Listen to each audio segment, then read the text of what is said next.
Good morning and welcome to Mid-America Outdoors. We are here for round 2 of our side-by-side championship series. I'm Pam Hall. Alongside of me is Scott Rain. We have an awesome day of racing. We're getting ready to go live here shortly. Scott, today's going to be a great day. The weather will look kind of sketchy last night. Storms came through, blew out real fast. In fact, the water truck was on the track this morning. That's how little rain we got. But, yeah, first race is at the line. They're ready to go. We just had opening ceremonies down trackside. Yes. I know you've been doing a ton of homework getting ready for this round of racing. And, like she said, weather's great. Track is perfect. Races are ready. And everything almost seems just a little bit too organized. It's awesome. I love it. So first off the line this morning is going to be our expert turbo class. They are going to do 4 laps. We will later on show you guys a map of the race course. But we have going off the line this morning in that expert turbo class, we are going to have the number 13 of Jonas Fisher from Tulsa, Oklahoma. 14H, Harley Holland from Tulsa, Oklahoma. The number 27, Mr. Cash LaCroix in his brand new built car. So this is going to be exciting, out of Guntersville, Alabama. The 31 of Matt Hector. 43 of Justin Berube of Sherman, Texas. 47 of Rusty Pipes. 73, Pablo Jimenez. 81, Ian Lane. 88, Christopher Smith. 88 also, Caleb Edmonds. The 222 of Justin Farmer. 261, Grant Stevens. 444, Mickey Schroeder. 479, Christopher Welch. 894 of Austin Braden. 909 of Eric Vaughn. And the 917 of Kendra Hoop. Well, here's the thing to keep in mind, too. They're not all starting at the same time. Correct. We're going to have waves. So I believe there's going to be, looks like 4 cars, I think it is, starting, or 6 cars starting in the first wave. 8 cars starting the first wave. They'll take off, and I want to say it's like 30 seconds later, the second wave will come up the line, and they'll take the green flag. And I believe there's 3 waves, I guess you'd say, it depends in the first race. Yeah, it depends on how many, because like you said, they can only do 8. Last round, we were doing 10 wide. They have done some track upgrades. They actually have a nice starting grid that they're working on building down there that they now are fitting 8 across. So, it just depends on how many cars are entered in that heat race to be able to do the. Yeah, I'm looking down now. It looks like there's 3 lines of cars. The first one is off the line. Whoa, quick jump by the 14. Soft right-hand turn up the steep hill. It's very hard to tell the grade of that hill as they go into that first left-hander. And there it is, the HMF hole shot. So the whole shot will be for race on our main races. Events, yeah. But yeah, they will get the whole shot for sure. Oh, somebody bicycled right there. Cannot quite see their numbers. We're going to do the best we can with seeing the numbers of these cars, and once our timing loop gets put up, we will know also as well. I think that is the 81 of Ian Lane that got that whole shot, though. And there goes the second wave off the start. So the expert turbo class, so what they do when they go off the start of the line, they do go up a decent steep grade. They come down into the hole shot. They do curve around, and then they go up into what we are calling the Talladega turn. It is a very steep horseshoe shaped. Then they do, once they get down the Talladega, they make a fairly decent sharp right-hand turn into the rhythm section. Right now they are over getting ready to go into the tabletops right after they do the creek crossing. And there's the third wave off the line. 5 cars going into turn 1 up the hill. That tight left-hander. Already 1 car showing a ton of smoke. 2 cars are showing smoke. One, let's see, did one come to a stop even? It looks like there is 3 cars up there on the top. We didn't quite see exactly what happened here.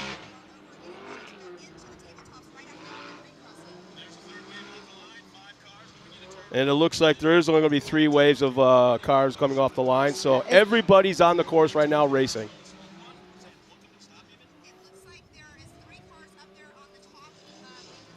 And it's amazing after the weather we had last night and a little bit of this morning that we're seeing dust. There are 17 cars out on track of what we have as the entry list for the Expert Turbo.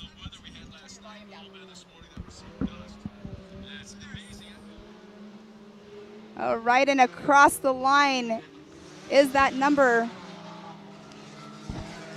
18. I need to get this timing up here. We'll get it up on the screen here in just a bit.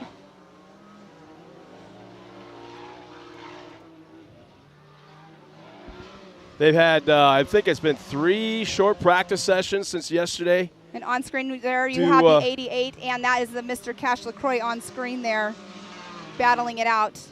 Going into those tabletops, which that tabletop area is now called the Ultimax Spillway. And those tabletops, there's 3 of them there. One of them is 80 feet long.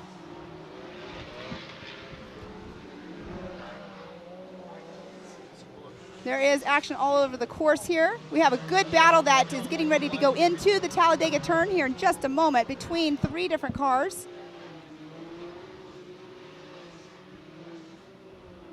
You can hear the turbos on the cars behind us here.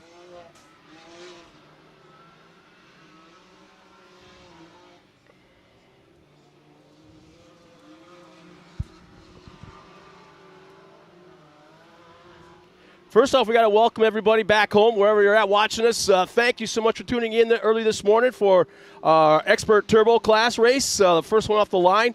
Already we've got Billy Shaw checking in, wishing Ryder and Robert Van Beekum best of luck here today. And again, both Pam and I like to invite anybody watching us to check in. Let us know where you're watching from and who you're cheering for. And we'll try our best to call you out all afternoon long. And if you have any questions, we'll do our best also to answer them the best we can. And as we go back to racing action, you can see cars are kind of stretched out a little bit between. Yeah. Yes, they are. I'm trying to get my live timing up here because that will tell us who's in that number 1 position.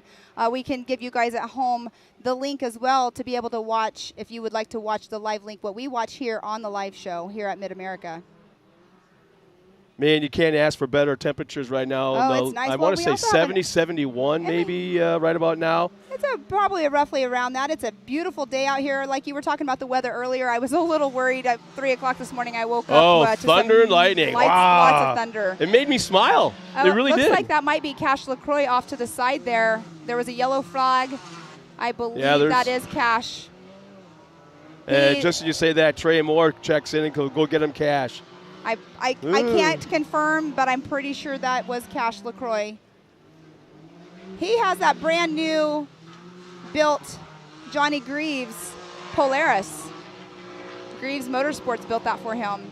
It's a pretty sweet little car. We were down here the other day watching him do some testing in Thunder Alley, and man, that thing was ripping it. He is fast in that car. Being 13 years old, that kid is very well experienced. On screen right there, that is the Talladega turn that we were talking about earlier.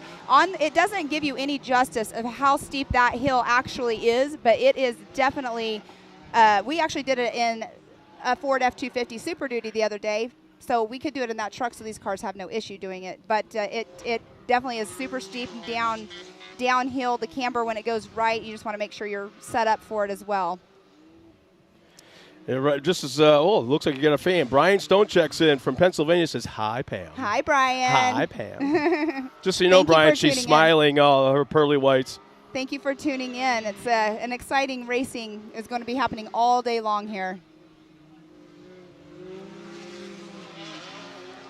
The course itself is right around, I don't know if it's just over 2 miles in length. That is a nice battle going on right there. I believe that was the 81 right there of Ian Lane in that Can-Am. And that is one of the tabletops. So there are 3 tabletops on the backside. And what's so crazy about the tabletops on the backside, the first one that you take, it's, pretty smooth. You can hit it at a higher speed. The second tabletop that you come up to, it has a little bit of a lift, a little bit of a lip at it. So you have to make sure you're super cautious of it and don't take it too hard. We did see almost last a brake race, check kind of thing. Remember last race, Tyler Rimreed, he launched off of it. He ended up flat landing on the other side of the jump. He was on it. So right here we have lap 2. So we have Mickey Schroeder in the 444 in second, Austin Braden in third position right now. We have quite an entry list for women's. And we were watching lap times last weekend that we were here, and the lap times. They're very close. Yeah, there's not a big difference between the boys and the girls, not without a doubt, yeah. Yeah, exactly. It's super cool to see them. And then, the young girls that are in the 170 classes that are going to be moving up, they look up to the women's class. They can't wait till they're there. Have you checked out a driver's meeting? All the drivers are there, and everybody's basically in their fire suits because they're going to the line right after that meeting. here's all these little girls in these real cute little fire suits, just big eyes watching all the women in fire suits. Exactly. Just kind of like, yeah, it's pretty cool. Super cool. And then there's a lot of parents out here that are racing, and their kids are racing as well. I know that how that is. I've been in those shoes, so it's just super cool to see family racing out here. Yeah, Christian Hall checks in from Bozeman, Montana. Bill Shaw, once again from Las Vegas. Go R&R Steel. That's my husband. He's he went What's to he? Moab, and then he's at in- our friend's house. In Bozeman? Yes, and then he will be coming home. But it was a trip that was planned before we planned on doing this racing series. So thanks for tuning in, everybody. And on screen, that is the 81 of Ian Lane in the yellow Can-Am. And right in front of him, I'm not sure what that car number was. Well, But those are the tabletops. You can see those tabletops. Best comment so there's far of the day. 88. That's the Not 88. complaining, but do you all have some lighting? You all look like shadows on the stream. It's I like, you know what? know. Are you sure you want to see what we look like? Well, I'm sorry. I'm being a girl, and I don't want to get sunburned. So put the awning out early because it's hot out here. Because we're going to be out here all day long. So we started racing just now at 10 o'clock in our heat races. Then we'll be moving on to our main events. So there is a lot of racing going on. So that was the 894 that just went behind us, Austin Braden. So what's interesting about this is there. 47, that is Rusty Pipes right there. That is his name. Yes, it is his name. I met him last night. And that's the 81 of Ian Lane. He's out of Batavia, Ohio. 917, that is Kendra Hoop. And she is a Mid-America Outdoors ambassador. So we'll get some lap times here shortly, and we'll find out who it is that is. And, and what's neat about this, this is truly a national series. Looking at the lineup of the drivers out here, Oklahoma, obviously, we're in their home state, Alabama, Indiana, Canada, Texas, Louisiana, Colorado, Ohio, Florida, South Carolina, Arkansas. I mean, they're from all over the darn place. So what's really cool, too, throughout the day, we will be up here doing our live show. We've asked people to come up and talk to us as well. But Tiffany Stone, she's going to be down there, and as soon as the winners come off, they're gonna grab their off the track interview really quick, get those emotions, and then later on at 6 o'clock tonight, we will be doing the award ceremony for all of the classes. So our next race off the line is going to be our amateur turbo class. That is a great class right there. There's some young ones in that class. Then we have some older, we don't have their ages, but we have some older people in the classes too. But we have the number 6 of Morgan Vanover, the 24 of Zach Vetter, 39 Sean Murphy, 41 of Lee Knowles, 56 Jason Nichols, 57 of John Calagrew, 82 of Justin Moore, 93 Kyle Arknow, 99 of Jason Jones, the 314 of Katie Thomas, the 321 of Hank Hall, 369 Andrew Allison. she says that with a spark in her eye. The 447 of Cooper Stewart and the 613 of Jacob Mangus. And we are going to go down to Tiffany right now. She has an interview. Well, the first one's done and out of the way. How was it for you this morning? I have to say, a little bit nerve-wracking. It was my first one ever as well. And talking about that, obviously we had some rain last night. The track conditions are coming out perfectly. And with this being your first time, exactly what was going through your head? I hope these tires don't go flat. And when we talk about that, obviously we still got the main later on. What did you learn from this heat right here? I learned to trust my car. It's the first time driving this thing, basically. Awesome. Well, best of luck to you, Matt. See you on later today. Thank you so much. Thank you. Yeah. Back up to you guys. Thank you, Miss Tiffany Stone and Scott. On to our next class. Yeah, it doesn't take. I mean, they just blitz through these races because there's so many of them all day long, and it's crazy because there's so many different divisions. But yet, as we go throughout the day, the classes get a little bit faster, a little bit faster, a little bit faster, and we end up at the end of the day with the big dogs. Exactly. You can see them all lined up on screen right there, and like you were saying, The brand new starting gates. Yes, the brand new starting gates. I think it's super awesome. That they came in and they built that, and they're still working on it. So, okay, I'm going to key on 321 of Hank Hall out of North Carolina. He is off the line there. Let's see. He's third headed up the hill, it looks like. On the inside, that left-hand turn. He is third. Just to let everybody know, that is the son of my partner right here. But yes, he's just to remind you, he is in a red car. He is in a red car for sure. He pulled the whole shot last week into racing in round 1, and she didn't want to believe it. She couldn't believe it. I had no idea. Are you sure it's a red car? Are you sure? I believe that's the 82 of Justin Moore in that RS1 that is in that number 1 position there. And a Can-Am was in there. Here goes the second line off here. Wow, talk about separation. And I can't believe we're seeing dust. So we have 15 cars that just took off the line for our heat race number 2. Well, this is where I come in my kind of like how this whole thing works. I don't like to call them motos, but it's lack of a better way of doing it. How we're doing it is that's the best way. This is for lineup for the main event later this afternoon. How they're going to finish. Is it done by time? The lineup is done by time, but on track is when it is by position. So when how they finish. Right. So if I remember right, last night in the drivers' meeting, first place in Heat 1 gets pole position. Right. First place in Heat 2 gets second position. Then when there's 2 heat races. So second place in Heat 1 gets third. Yes. Second place in Heat 2 gets fourth on down the line. Okay. Exactly. So hopefully, hey, Kenny Mash is checked in. Hope you're doing well, man. Enjoy watching all your posts about your racetrack. I don't know what the heck you're doing, but you need to get back on the track yourself with 4 wheels and a roll cage and get out here to Jay, Oklahoma, man. This is awesome.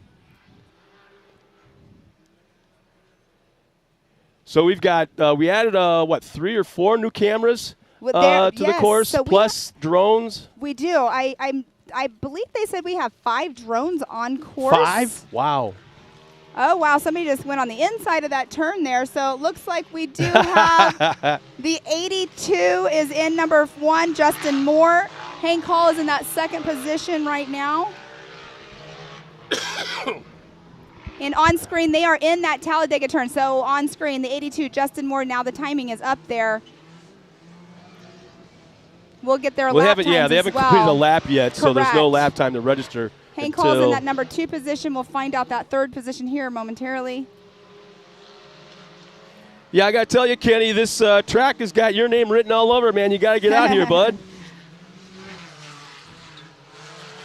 Boy, nice tight racing in Wave. I'll call it Heat Race 1. It is Heat 4 race. Cars. Wow. 314 right there that just crossed up behind us here. And that is Katie Thomas. You can see right there on screen the rhythm section. That's the end of it right there. Now they're going into that right-hand turn. They will be going into a step-up. They did do a little bit of change out on course towards the end of the track, towards the finish line. They made another little step up for them to jump. It's pretty cool out there. It's really how they did that. It's almost like a rendition of the Red Bull straight rhythm. When they used to have it, you can see on the right side of the screen right now how they it's not a rhythm. It's actually off rhythm. Right. So your timing has to be just right for each single one. Exactly. You can double one. Or actually, you can double 2 of them, but if you screw up just a little bit, it'll just kick you sideways. Right. And going into that tight left-hander then at the end of that straightaway. And on screen right there, that is Justin Moore. They are hitting the tabletop jumps on the backside in the Ultimax Spillway. That's a really cool section back there. It's fast. It's fun. And they are doing 4 laps. So they'll do 4 laps fastest time, like you said. And that is Justin Moore right there. And I want to say that is the finish line right there. You see how the arch is and the inflatable on the right side there? Yes. You see 2 flags? That's the finish line. And that is our Raceline Ridge. So Raceline Ridge right there. And they've got a cool water truck. Did you see that thing this morning out there? Yeah, they have some really cool stuff. The 56 right went behind us back here, Jason Nichols.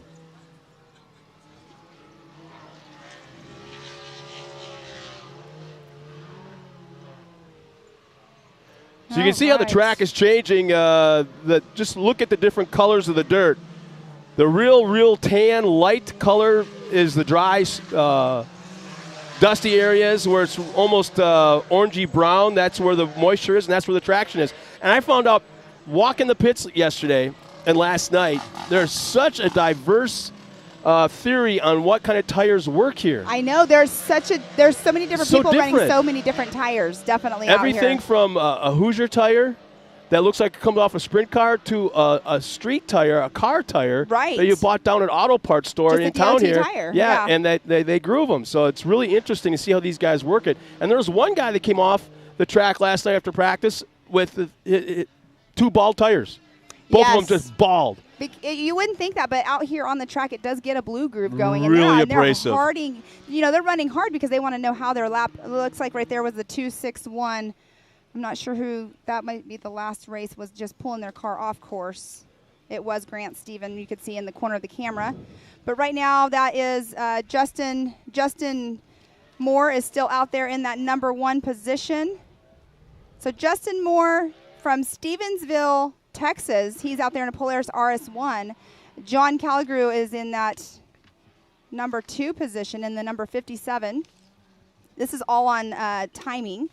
So Justin Moore has a 44.799 lap time. That's awesome. That's a good lap time right there. Jason Nickel, the number 56. Sandra Shipley checks in. She says, go, Justin. All right, and the 57 and 82. Wow. So the 57 of John Calagrew and then the 82 of Justin Moore just came through.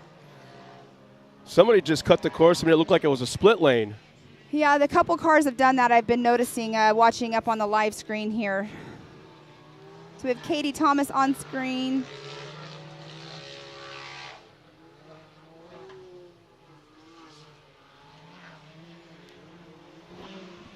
Nice little battle coming through timing just now. Justin Moore's that second car you see on the course right there on camera, yeah. Yeah, the 3 cars that just came through the start-finish line was Jacob Mangus, Sean Murphy, and Lee Knowles. That was a good 3-way battle going on there. I spoke with Lee Knowles a couple days ago out here. It's awesome to get out here when the drivers are arriving and getting all set up, trying to make my way around the pits and meet everybody. And that is the 57 on screen there of John Calagrew. Now we do have a split time. There's 2 loops out there. 2 loops. One is the far end of the race course, Yes. just after that left-hand turn of the rhythm section. There's one there, then obviously at the start-finish line. So, and we're going to be adding, as the season goes on, and we start accruing more. Yeah, we'll be putting more out there. So Justin Moore, he's back in that number 2 position. He's been running in first position this whole time. And he is now in that number 2 position. Yeah, Cooper Stewart is in running 6th. Sean Murphy is in that 7th position. John Calagrew in number 2. Justin Moore. Jason Nichols 4th. Morgan Vanover 5th. Hank Hall 6th. Not sure on the lap times here. Okay, so they're doing a split time on our screen here. So lots of battles going on. And here coming through the checkered flag will be that number 57 of John Calagrew. He got that number 1 position just now in race number 2. Second position is Justin Moore, the number 82 in his Polaris RS1.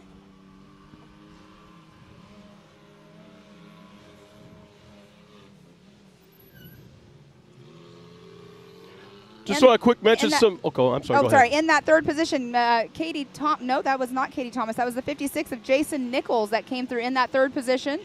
6th position is Morgan Vanover.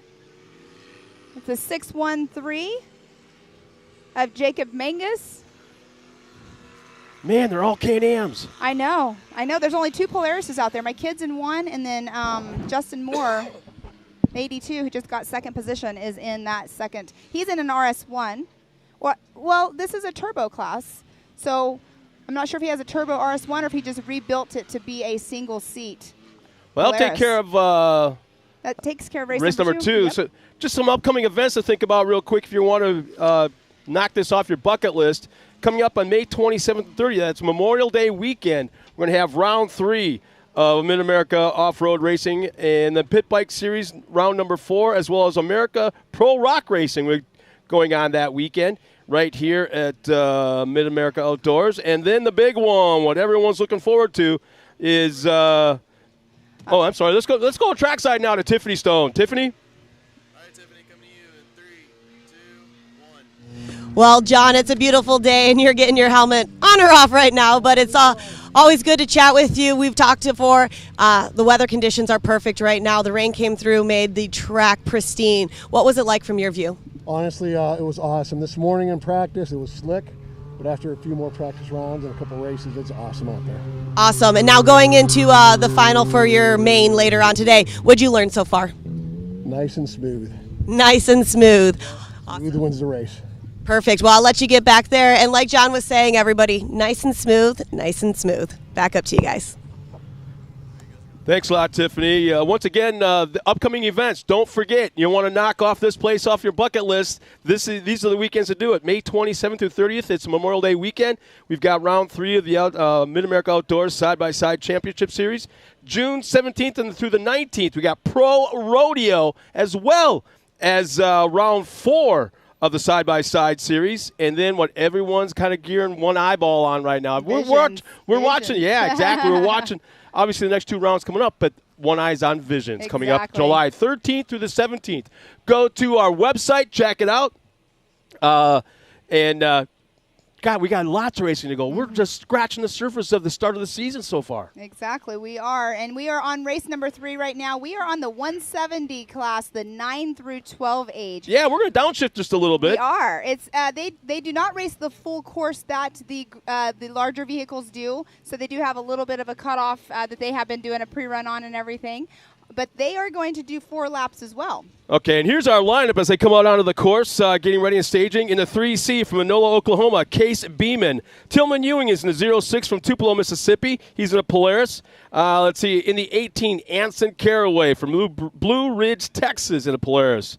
Another driver in a Polaris, Damian Shamblin in the 37, out of Oklahoma City on the Polaris, B.A. Smith. In the 56, Avery Sides out of Sanger, Texas. And Caden Graham in the 57 from Sand Springs, Oklahoma. Coweta, Oklahoma is the home for Kennedy Singleton in the 71. Mia Cotto from Burleson, Texas in the 91. Mason Cotter from Norco, California. Oh, wow. Horsetown, USA. A lot of horses there. They came far. Mason's in the 110. In the 112 from Catoosa, Oklahoma, Connor Stowers. Wyatt Cotter from another driver out of California, yeah, making it a family affair this weekend in the 112. That's Wyatt. And then finally from Depew, Oklahoma, Paxton Yoshimoto in the 228. And the first line is off. I love seeing these kids out here. Now, Tillman Ewing, he raced last weekend at the our Ultra 4 race. So he got second place out there with the 170 class. All of a sudden, the little kids get out on the course, and people start checking in like crazy. He's getting go Avery, go Mia, right, go Easton. Exactly. So we went live for their race last weekend, and we had people that were not able to come. They were so excited. They were like, thank you guys for highlighting the kids. The kids have been rewatching their races, and that's exactly what they do when they leave here as well, as they go home and they rewatch their races. And parents that race, they go through it with them. But right now, they are on the backside. They will go on the tabletop jumps. And the second wave just took off a moment ago. And it's interesting, too, the spotters/parents took off. It was almost like a pit bike race behind them as the final wave took off out on the course. And you see some of the parents out there right now as well. But, yeah, nice little string of racing going on in the first wave. From our vantage point, that's one of our drone shots right now you're watching. Yeah, we will have, I believe, 5 different drones at some point out there. We do have a total of 5 cameras. We have 3 stills and two cameras moving. That's the information I had yesterday. We need every camera we can get on a 2-mile-long course. Yes, exactly. There was a quick shot of we'll get some timing here momentarily. 2/3 of the course. Yeah, they're going to be coming very close to the timing loop, which is located right at the start-finish line. Now, what's interesting is the starting line is not at the same place. It's like they take the green flag, but the timing loop doesn't start till they cross the finish line. Right, exactly. On the first lap. So they run almost a 3/4 of a lap before they're scored. Yes. Yeah, exactly. So it's exactly like Crandon. if people are familiar with short course racing, that's what Crandon is like. You take the green flag, these guys going 110 miles an hour into turn 1. Yes. And they're beating and banging and all this kind of stuff, and they haven't even started scoring yet. Exactly. So we have Anson Caraway. Her dad is out racing too. Kobe, he races in the class later on that we will talk about. But we have kids that are out here that have been racing for years, and there's some that are new to this sport still. But the kids talking to them through the pits yesterday, they're all excited about this race. They love racing. Did you notice some of their fire suits? Yeah. My gosh, are you guys getting ready for NASCAR? Man, they had the logos up and down all over the place, fancy stitching and all the bright colors. Got to give the love where the love is due. Wow. And one thing I've really noticed, we're about half, since the last time I was here, or I should say we were here, it was early in the spring, nothing on the trees yet, Yes. Everything was still barren, no grass green. We're about halfway there right now, Right. and it's so gorgeous. It The is very leaves, pretty. things are turning green. So let's go through our top 5 right now. We have Case Beeman in that number 1 position in the 3C. Second position, the 91 of Mia Cotto. Third position, the number 37 of Damian Shamblin. Fourth, the 112 of Connor Stowers. Fifth position, the number 56 of Avery Sides. Sixth, and B.A. Smith in the number 52. That is in Division 1. Division 2, we have Kennedy Singleton in the number 71 in that first position. Paxton Yoshimoto in the number 228 in that second position. And then Anson Caraway in that third position in the number 18. So that's where we're at right now on our Division 1, Division 2 in race number 3. Yeah, they're scattered all over the course right now. We have one, let's see, there's actually one battle going on. I believe that would be in the second wave coming off the line. We're located, well, I wouldn't even know how to describe this. We're up on the hill looking down on probably 2/3 of the race course so we could see. But what a view. My gosh. We can see the finish line when they're coming through the finish line. We can see the start. We cannot see up on the hill, though, that they go directly into in the start. camera shot right now, we are to the right. Okay, now we're to the left of the screenshot, way up the very top corner.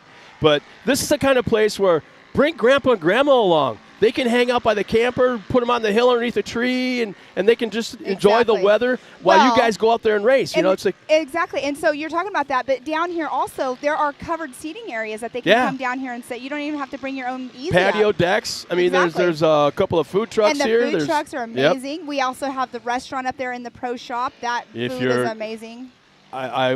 Everything, like you said, is very, very good. I wouldn't call it a steakhouse, but the steaks are of that quality. Yes. Oh, my gosh. It is. Wow. Don and his staff. Oh, my gosh. Woof. Don is an amazing chef up there. So, and today we have you and I, of course, up here in the booth, up here on the production trailer. We'll have Tiffany Stone, Miles Hasselquist down there at the finish line.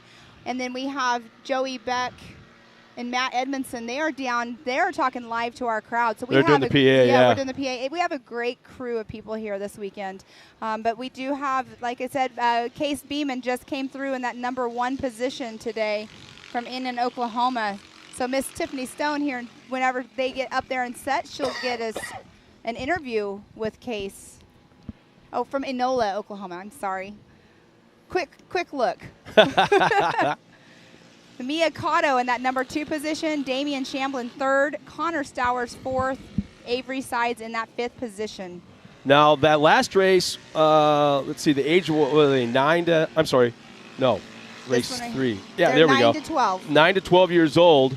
And there is an age limit, but I believe as we get ready for our next race, that is going to be the 6 to 8. Yes. Which will be, this is race number 4. And we'll do the lineup as soon as Tiffany Stone is done doing the winning interviews for the heat races. But, yeah, once again, they're coming from all over the place. This is truly a national series. And as we wait to go trackside, talk about what you've been really, really busy. The last couple of weekends, you've been chasing the Ultra 4 series around. Yes, Ultra 4, we were in Rush, Kentucky last weekend for a race. We're here this weekend for the Side-by-Side Championship Series with Mid-America. And in 2 weeks, we'll be on the West Coast racing in Prairie City for our first West Coast They make race. it sound like Prairie City. Makes it sound like, it sounds like Miles Hasselquist now has got the microphone. Let's go trackside. Miles, coming to you in 3, 2,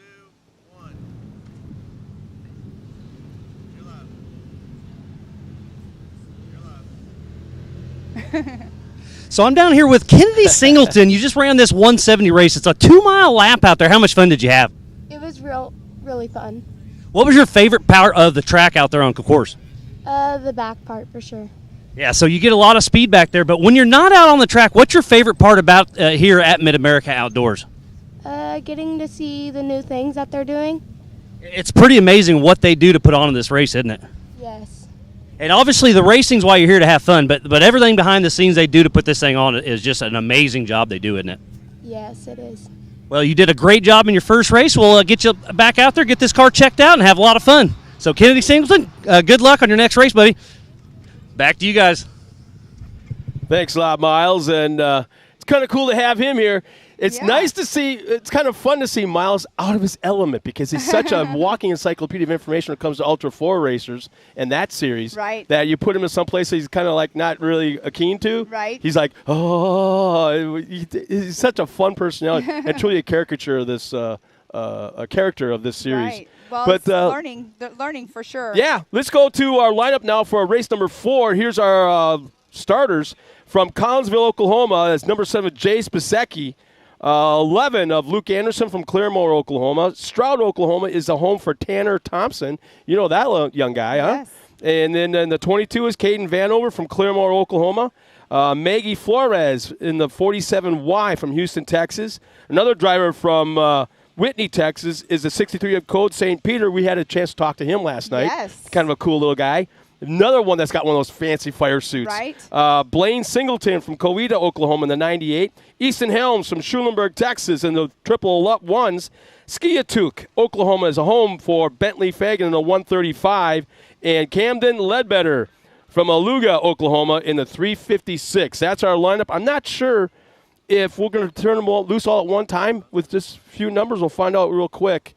Well, there's 10 of them on there, so they'll maybe. There's 2 rows I can see from here. Maybe they'll do 5 and 5 since there's 10. I'm not sure. Billy will be down there getting them all lined up. But it's so funny. This morning when we were at breakfast, as I was walking by, I saw a young kid in his fire suit eating his breakfast, getting his fuel for the day, and it was Easton Helms. And I've never talked to him, and he was super cute to talk to. Our first wave is off the line going into turn 1. And it looks like the number 21 of Tanner Thompson is the one that is out front right now.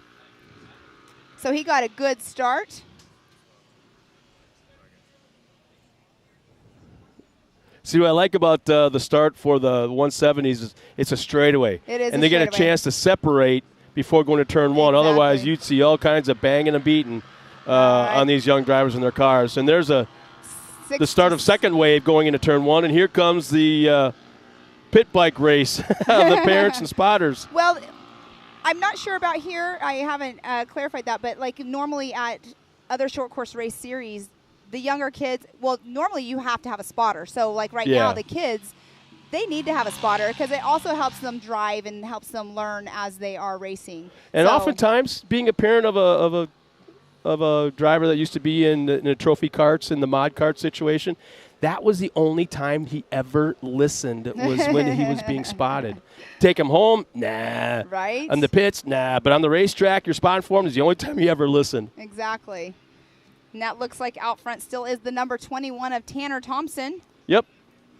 That will be confirmed. The second place is, let's see, is that number the 11 of Luke Anderson. A little bit of a gap. Now, what's neat about this class also, you can't, with the limited horsepower, you can't drag race from turn 1 to turn 2. No, you can't. Brake, then drag race to the next turn, then brake. No, you have to learn how to carry the speed momentum through the corners, and that carries over to other classes as you get older along the way. Exactly. So right now, coming through the start-finish line, we have Tanner Thompson, the number 21, in that first position. Luke Anderson, the number 11, in second. Brantley Fagan, the number 135, in third.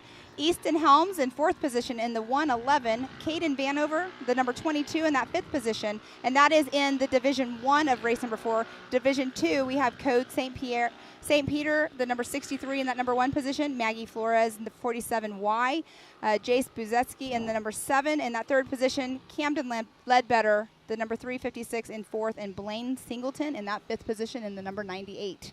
So that's how we're running right now. What was really neat, I wasn't able to see the numbers, but I watched the racing action right here in the left-hand hairpin turn past the finish line. And well, we were talking about keeping that speed momentum to the corners. One, they came in side by side. One did that outside entrance, inside exit. Oh, the inside, made, outside. Yeah, made the pass on the inside and moved up one spot. It's like so neat to see little things like that out of a young driver, and it's like all of a sudden you could just tell the light bulb went off. That's great seat time. And, Johnny Greaves actually does courses for kids to learn, and other places around the United States, they do have little classes for the kids to go do and learn how to drive and better their skills. So some kids have done that. I'm not sure about these kids, but as you're talking about the inside-outside in those turns, passing, that's something they've either learned from their parent or they've learned from a driving school.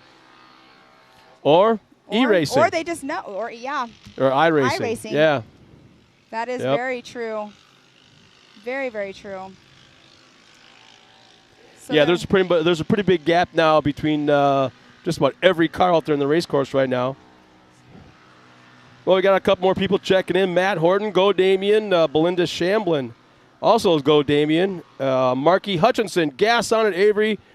Grandma is rooting for you. I love it that the grandparents at home and people all over the United States that are not able to travel all the way here to watch the races, they are chiming in and tuning in.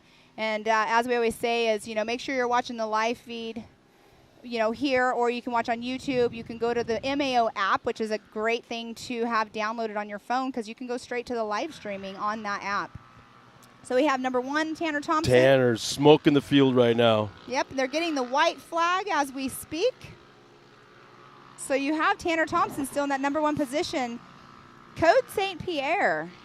He's picked it up, and he is actually running with the Division 1 that took off the line first in that first group because he started in that second group. Yeah. I got to tell April, I got Belinda, Matt, Marky, go to the website, look at the future schedule. You guys don't watch us on the live stream. You got to be here personally to watch this thing. Be a part of the action here at Mid-America Off-Road. This Outdoors. is such a cool place. And Caden Vanover in that 5th position there. And by that time, the pool will be open. Maybe we'll set up there. I doubt you think it. They'll move Poolside? Yeah. I couldn't set in water all day long. I'd have no problem with it. Give me a boat. I'll sit in a boat all day long. If the pool is big enough, I'm sure that Jason can find a way to make that happen.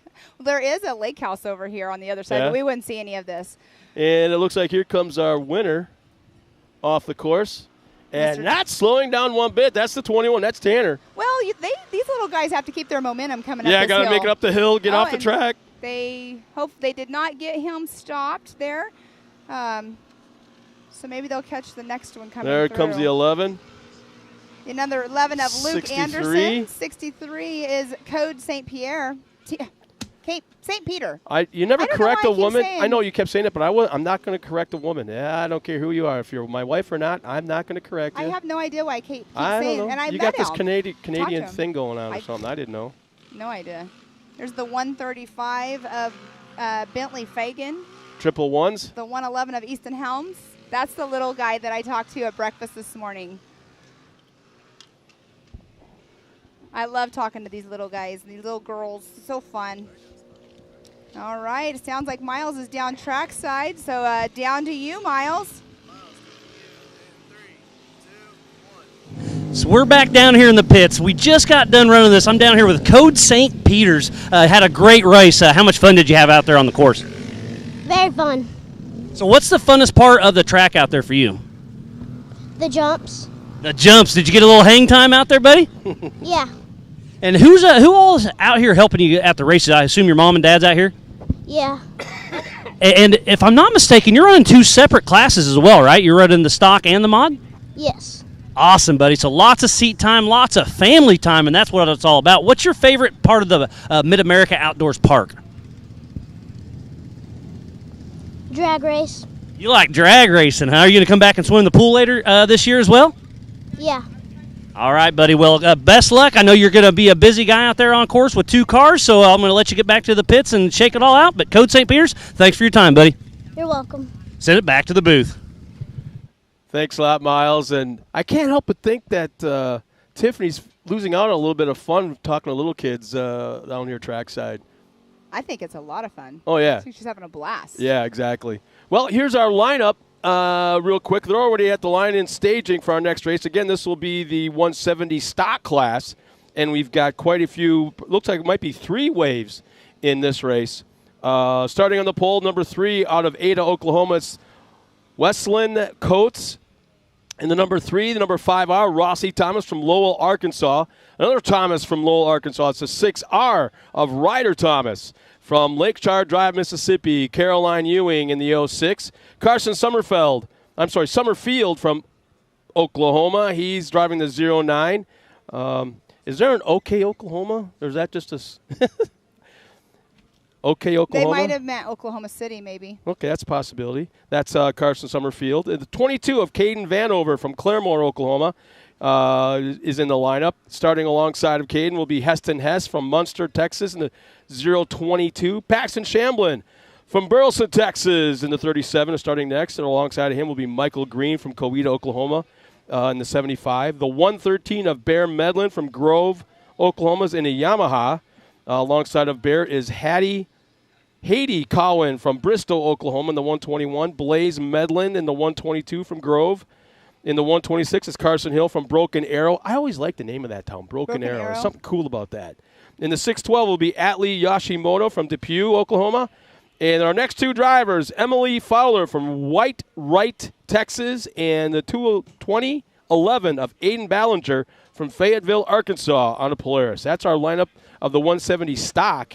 And, again, drivers barely able to see over the steering wheel. Right. And they're out there racing illegally. Able to barely see over the steering wheel. I mean, these kids are the future of our sport. And they're belted, just so people at home that have never seen it up front, close and personal, they are belted in just like, say, a NASCAR driver. Yes. They got the head and neck restraints. They got fireproof everything from the gloves all the way down their body to the shoes, the whole 9 yards. They've got the radio communications with their spotter. You know, on the steering wheel, they've got a little button. They just push that button that's kind of like zip tied or Velcroed to the wheel. Hit that button, you talk to your spotter, and vice versa. You can listen. And some have the fancy tear-offs that are electronic. They hit a button, all of a sudden it kind of goes from one side to the next, the Mud Munchers. And some have the and they have to have full-face helmets. It's not a moto helmet where it's a full-face helmet and then goggles. It's a full-face helmet that with a flop-down shield. So, I mean, I love football. Don't get me wrong. There's nothing I want to do more on a Sunday than go from NASCAR to football or vice versa. But they're safer in these race cars than playing Pee Wee football. Yes, I 100% agree. I mean, they're in a full-on cage. I mean, these kids, they do take tumbles. They're not going super fast out there, but for them, being young kids, they are going fast. But the cages, everything is built up for them to, be safe, and the safety features, and that's what Billy makes sure, everyone's safe, from the kids that are racing at 6 years old to the grown adults that are out there racing. Everybody has to be in safety gear, and that, you have to do safety first. Yeah, I know that I brought this up in round 1, but I'll never, ever forget the story of one of our first races we ever had young kids racing in this class 15 years ago. Just one of the first races, a horrendous rollover, probably 7, 8, 9 times. Oh, wow. Barrel rolled. And Mom basically just about passed out in the grandstands. And she was just out. And it was a couple minutes later, the kid came up to the grandstands, looked down at Mom, and went, "Mom, was that cool or what?" And Mom's like, "No, don't ever do it again." Yeah, you're back to playing football, kind of thing. But no, these kids are super, super safe. Yes. And I don't think any of the parents would have it any other way. And I totally agree with you on that. Like, the football, even dirt bike racing. Yeah. And they say with age comes a cage, but me personally, I'm like, put my kid in a cage. My kid's already broke his femur on a dirt bike, so that's the one thing that is like, just keep him in a cage and he can just ride for fun. Even though he was riding for fun when he broke his leg. But there's just, certain things that, if he wanted to do it, I would have let him, but he's definitely safer in that car. And you know what? It's kind of like that. I'm of old school where, just rub some dirt on it. Right. Get up and walk it off. And he's got his leg is hanging there. Just get up and walk it off, kind of thing. But, that's part of learning racing as well, is crashing. Yes. Because you don't know where that line is, that fine line of push your limit. Push the limits, and all of a sudden you go over that limit as the first wave goes off the line. Here we go. Drag race into turn 1.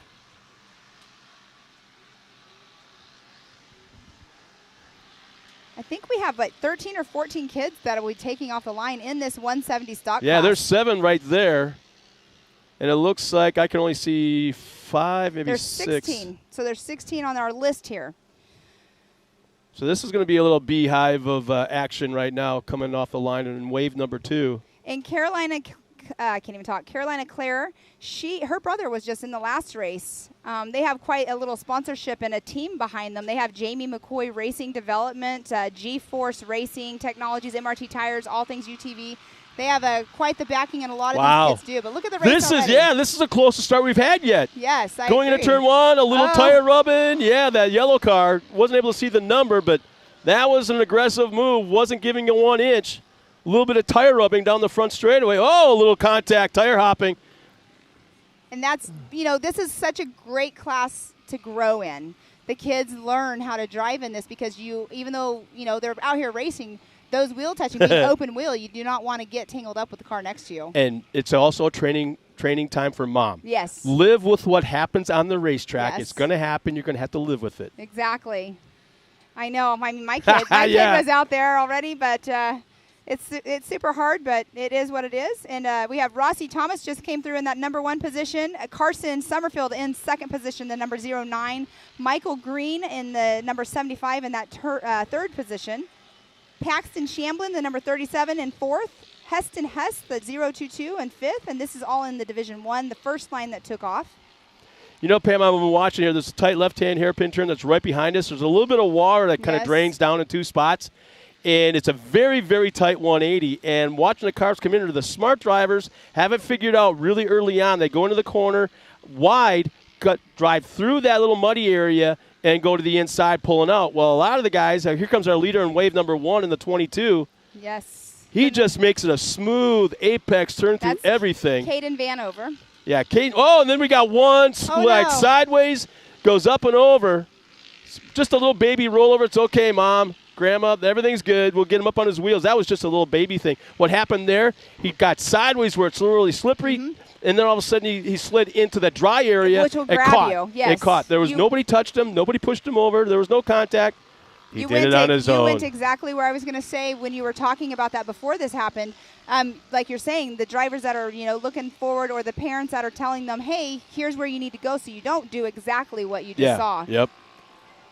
I was at a short course race a couple weeks ago, and just listening to the spotters before the race in a Pro 2 race, the spotter was telling the driver exactly where the water truck just went, yes, where the grading just was, if it was dry on the inside, dry on the outside, where the fluff was. They were letting them all know ahead of time what was going on and where to expect what on what part of the race course. And that's kind of what you're going to have to do now in the 170s. All right. So we have Rossi Thomas in the 5R in that first position. Carson Summerfield in the 09 in that second position. Michael Green third in the number 75. Paxton Shamblin, the number 37 in fourth. Heston Hess in that fifth position in the 022. Haiti Cowan, the 121 in that sixth position. Blaze Medlin in that seventh position. Eighth position, Aiden Ballinger. Then we have Caden Vanover, the number 22. Carolina Claire Ewing in that 06 in that second position. This is in Division 2. Westlyn Coates is in that third. Got a little information from somebody online. Trey Thornton let us know that we were talking so much about the fire suits for the little guys and girls that he let us know that Bearded Stitch does the fire suits for the kids suits for free. Oh, wow. So that's kind of a cool little thing. What's the age limit on that? I have a kid that needs a new one. Just Hey, kidding. Trey, can you find that out for us? Contact someone from Bearded Stitch. What is the age limit on free fire suits for the kids? I'm just kidding. Yeah, whatever, Pam. If you gotta, he's wearing my fire suit. So, yeah, we got. Look at the race we have going on behind us. It's on screen right now. I can't quite make out the numbers, but they were a drag race to that first jump. Yeah, Kai Summerfield, Go Carson, Larissa Breshayers says Go Carson. Man, a lot of Carson fans on here. Linda Fry, Maggie Williams says Go Heston. You can tell who's sharing. Yeah. Oh, sharing the live feed and the parents and the or they're all around the aunts kitchen and table on their own laptop. Hey, so be it. It's Coffee awesome. Talk. Remember that? Oh, Coffee Talk. Yeah. Coffee Talk for sure. Carson Summerfield is now in that number 1 position. White flag is out. Here we go. Yes, so that just changed up the starting line. So Caden Vanover is up there with the kids that started in that Division I. So the 22 still has the point. So Carson Summerfield in that number 1 position, as you can see on screen here, with a lap time of 1:31.535. What are you looking at? The screen. You can see that? The live show, yes. You can? Yes. Keep pointing. I'm looking into the sun.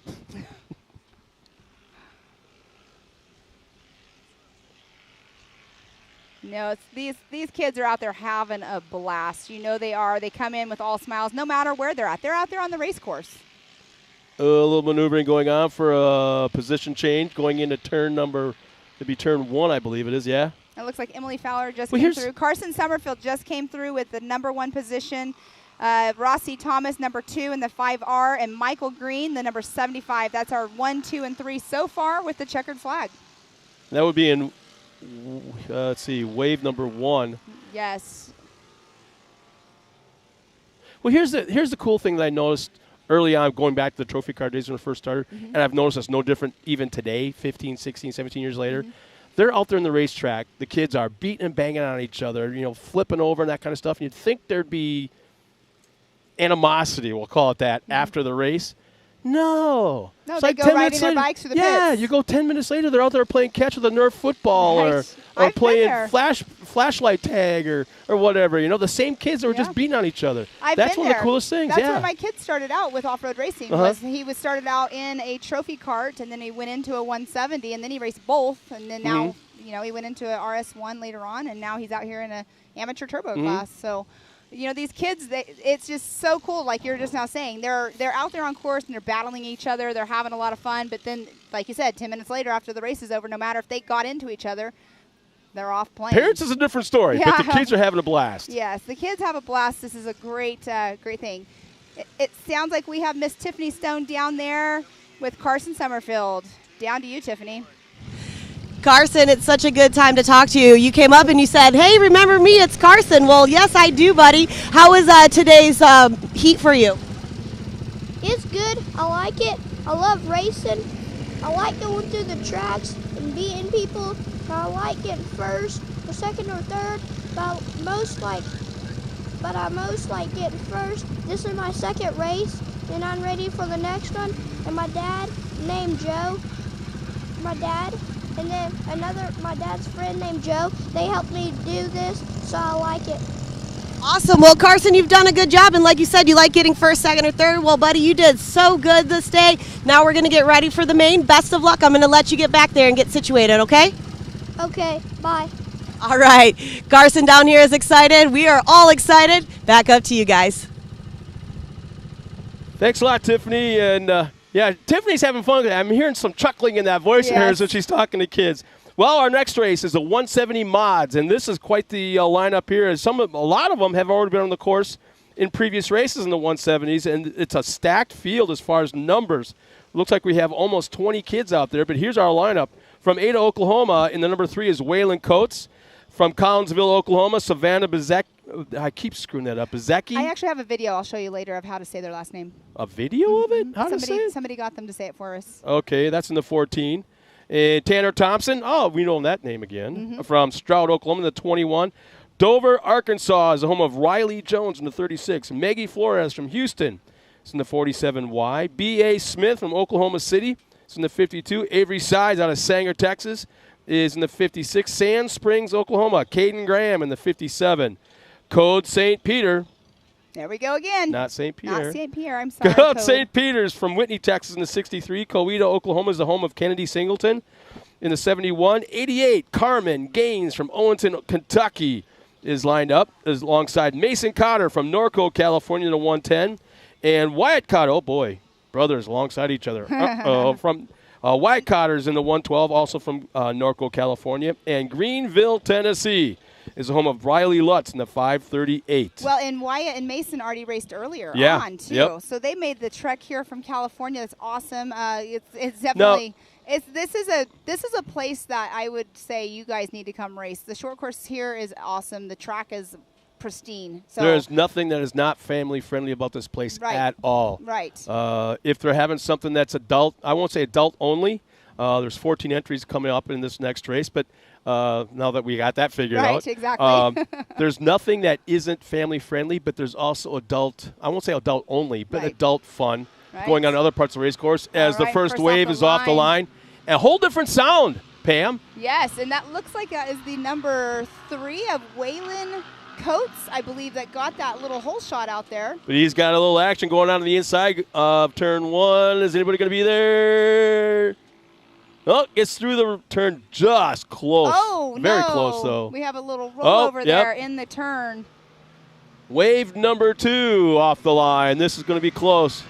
Yellow flag is already out.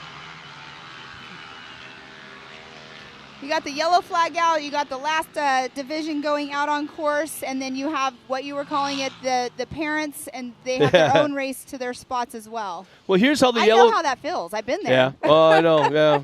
I can just see it in my head too how you react. But No. no, here's the situation when it comes to yellow flag. It's a yellow flag zone. So we have one of our yellow flaggers, our actual guy out in the course, runs way out in front of where the incident is, starts throwing the yellow flag. So it's a at that local. point, at that point you have to slow down. I want to say to 15 miles an hour or slower through the entire yellow zone, past the accident site, and then you can get back on it full throttle. Full race speed, And when you yes. come back around, if that yellow's still out, you got to do it again. If you come back around, the yellow's gone, that incident is cleared like it is right now, Exactly. you stay on it. All right, so Waylon Coates had the hole shot out there, but Riley Jones in the number 36 has already taken over that number 1 position. Waylon Coates, number 3, in the 2nd position. Cameron Gaines, the number 88, in 3rd. And Savannah Buziski, number 14, in that 4th position. Code St. Peter, he is number 1 in that Division 2. So we've already had a little bit of change up from the Division 2. They're already up in there in that lead pack. Well, you've been there, done that, so I got to ask you, what's the difference in a 170 and a 170 mod? We ran a 170 stock, so the mod, I honestly, I'm not sure exactly what the difference is. I think they can do a little bit of motor work. I'm not sure, and I don't want to misspeak on that. What I'll do, we'll get some. I thought you rules on knew, that. so I didn't mean to put you on the spot. No, it's totally fine. So there was when we ran the Junior 1s and Junior 2s, there was a restrictor plate that was involved. And you could do some things with the exhaust pipe. Right. This is back when we did it, and my family did it. A lot has changed since then as far as the rules go, but that's very Yeah. tweaky. We're only talking like maybe 2 horsepower, 3 horsepower right, was but that it. makes a big difference. Yeah. Especially in those trophy carts. Yeah. I mean, we literally, it was down to what kind of bearings you were running in your wheels that Yeah. made you that much faster. It was amazing. When you first got the trophy cart off, from the dealer, they were sealed bearings. Right. And first thing we did was we unsealed them, pulled that washer out of there, cleaned it all out, and put a special grease inside there. Yep. We used like a silicone almost, Uh-huh. and so you could spin those back tires, Right. and they would roll Just keep forever. rolling forever, yep. Yeah. We did the same kind of stuff when we were racing short course, or not short course, but circle track with Hank and the Bandolero series. Uh-huh. So, but on screen there, that is the 63 of Code St. Peter out on race course. Nice little battles going on here. And Code is in that number 1 position for the Division 2. But it looks like on lap time, he has a 1:10. So he has the fastest lap time out there on course right now. So quite a few There's people the more 4. have checked in. Yeah. There's the 47Y right there, Maggie Flores. The drone is following them closely. We have some awesome drone footage out there this weekend. The cameras all over race course. Just trying to make this show better and better for the people at home. Of course, it's never better, on TV as it is watching it live, but it's awesome the people that can't make it can still watch. Yeah. It goes for families, too. There's families like wives and stuff that sometimes, or even husbands, sometimes the moms bring their kids out here. If you can't make it due to work or whatever, now they can watch it at home. There's no reason not to be here, though, with all the things that the kids can do during the day that aren't racers. Right. And wow. that's Code St. Peter on screen right now. Doing a little bit of a battle. Went into that tight little turn. There are some kids out here that are running super close together on the race course. And look at him do that tabletop jump back there. The way he handled that, I'll call it like a dog leg section just a moment ago, and he basically made a apex on the right turn, apex to the left turn, and almost made a straight line out of it, which is the fast way around. Right. Yeah, so he was back there on that Ultimax Spillway area, and there he is again on screen. They're going through the start-finish line right now. And they just got the checkered flag. So Mr. Code St. Peter and Riley Jones got the checkered flag. They're both in their divisions, first position on both of them. So we interviewed Code St. Peter yesterday, and it was super cool to talk to him. He was really quiet. We'll have to get him out of his little shyness here. Won't take long. He doesn't seem to be the type.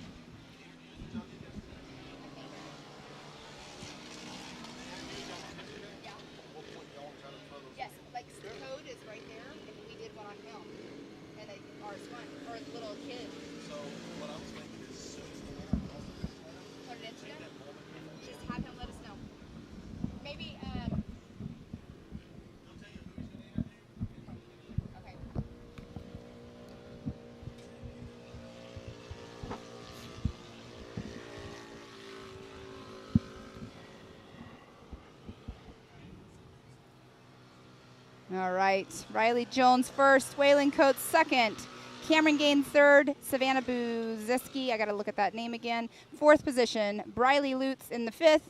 That was in Division 1. Division 2, Code St. Peter, Caden Graham, Kennedy Singleton, Avery Sides.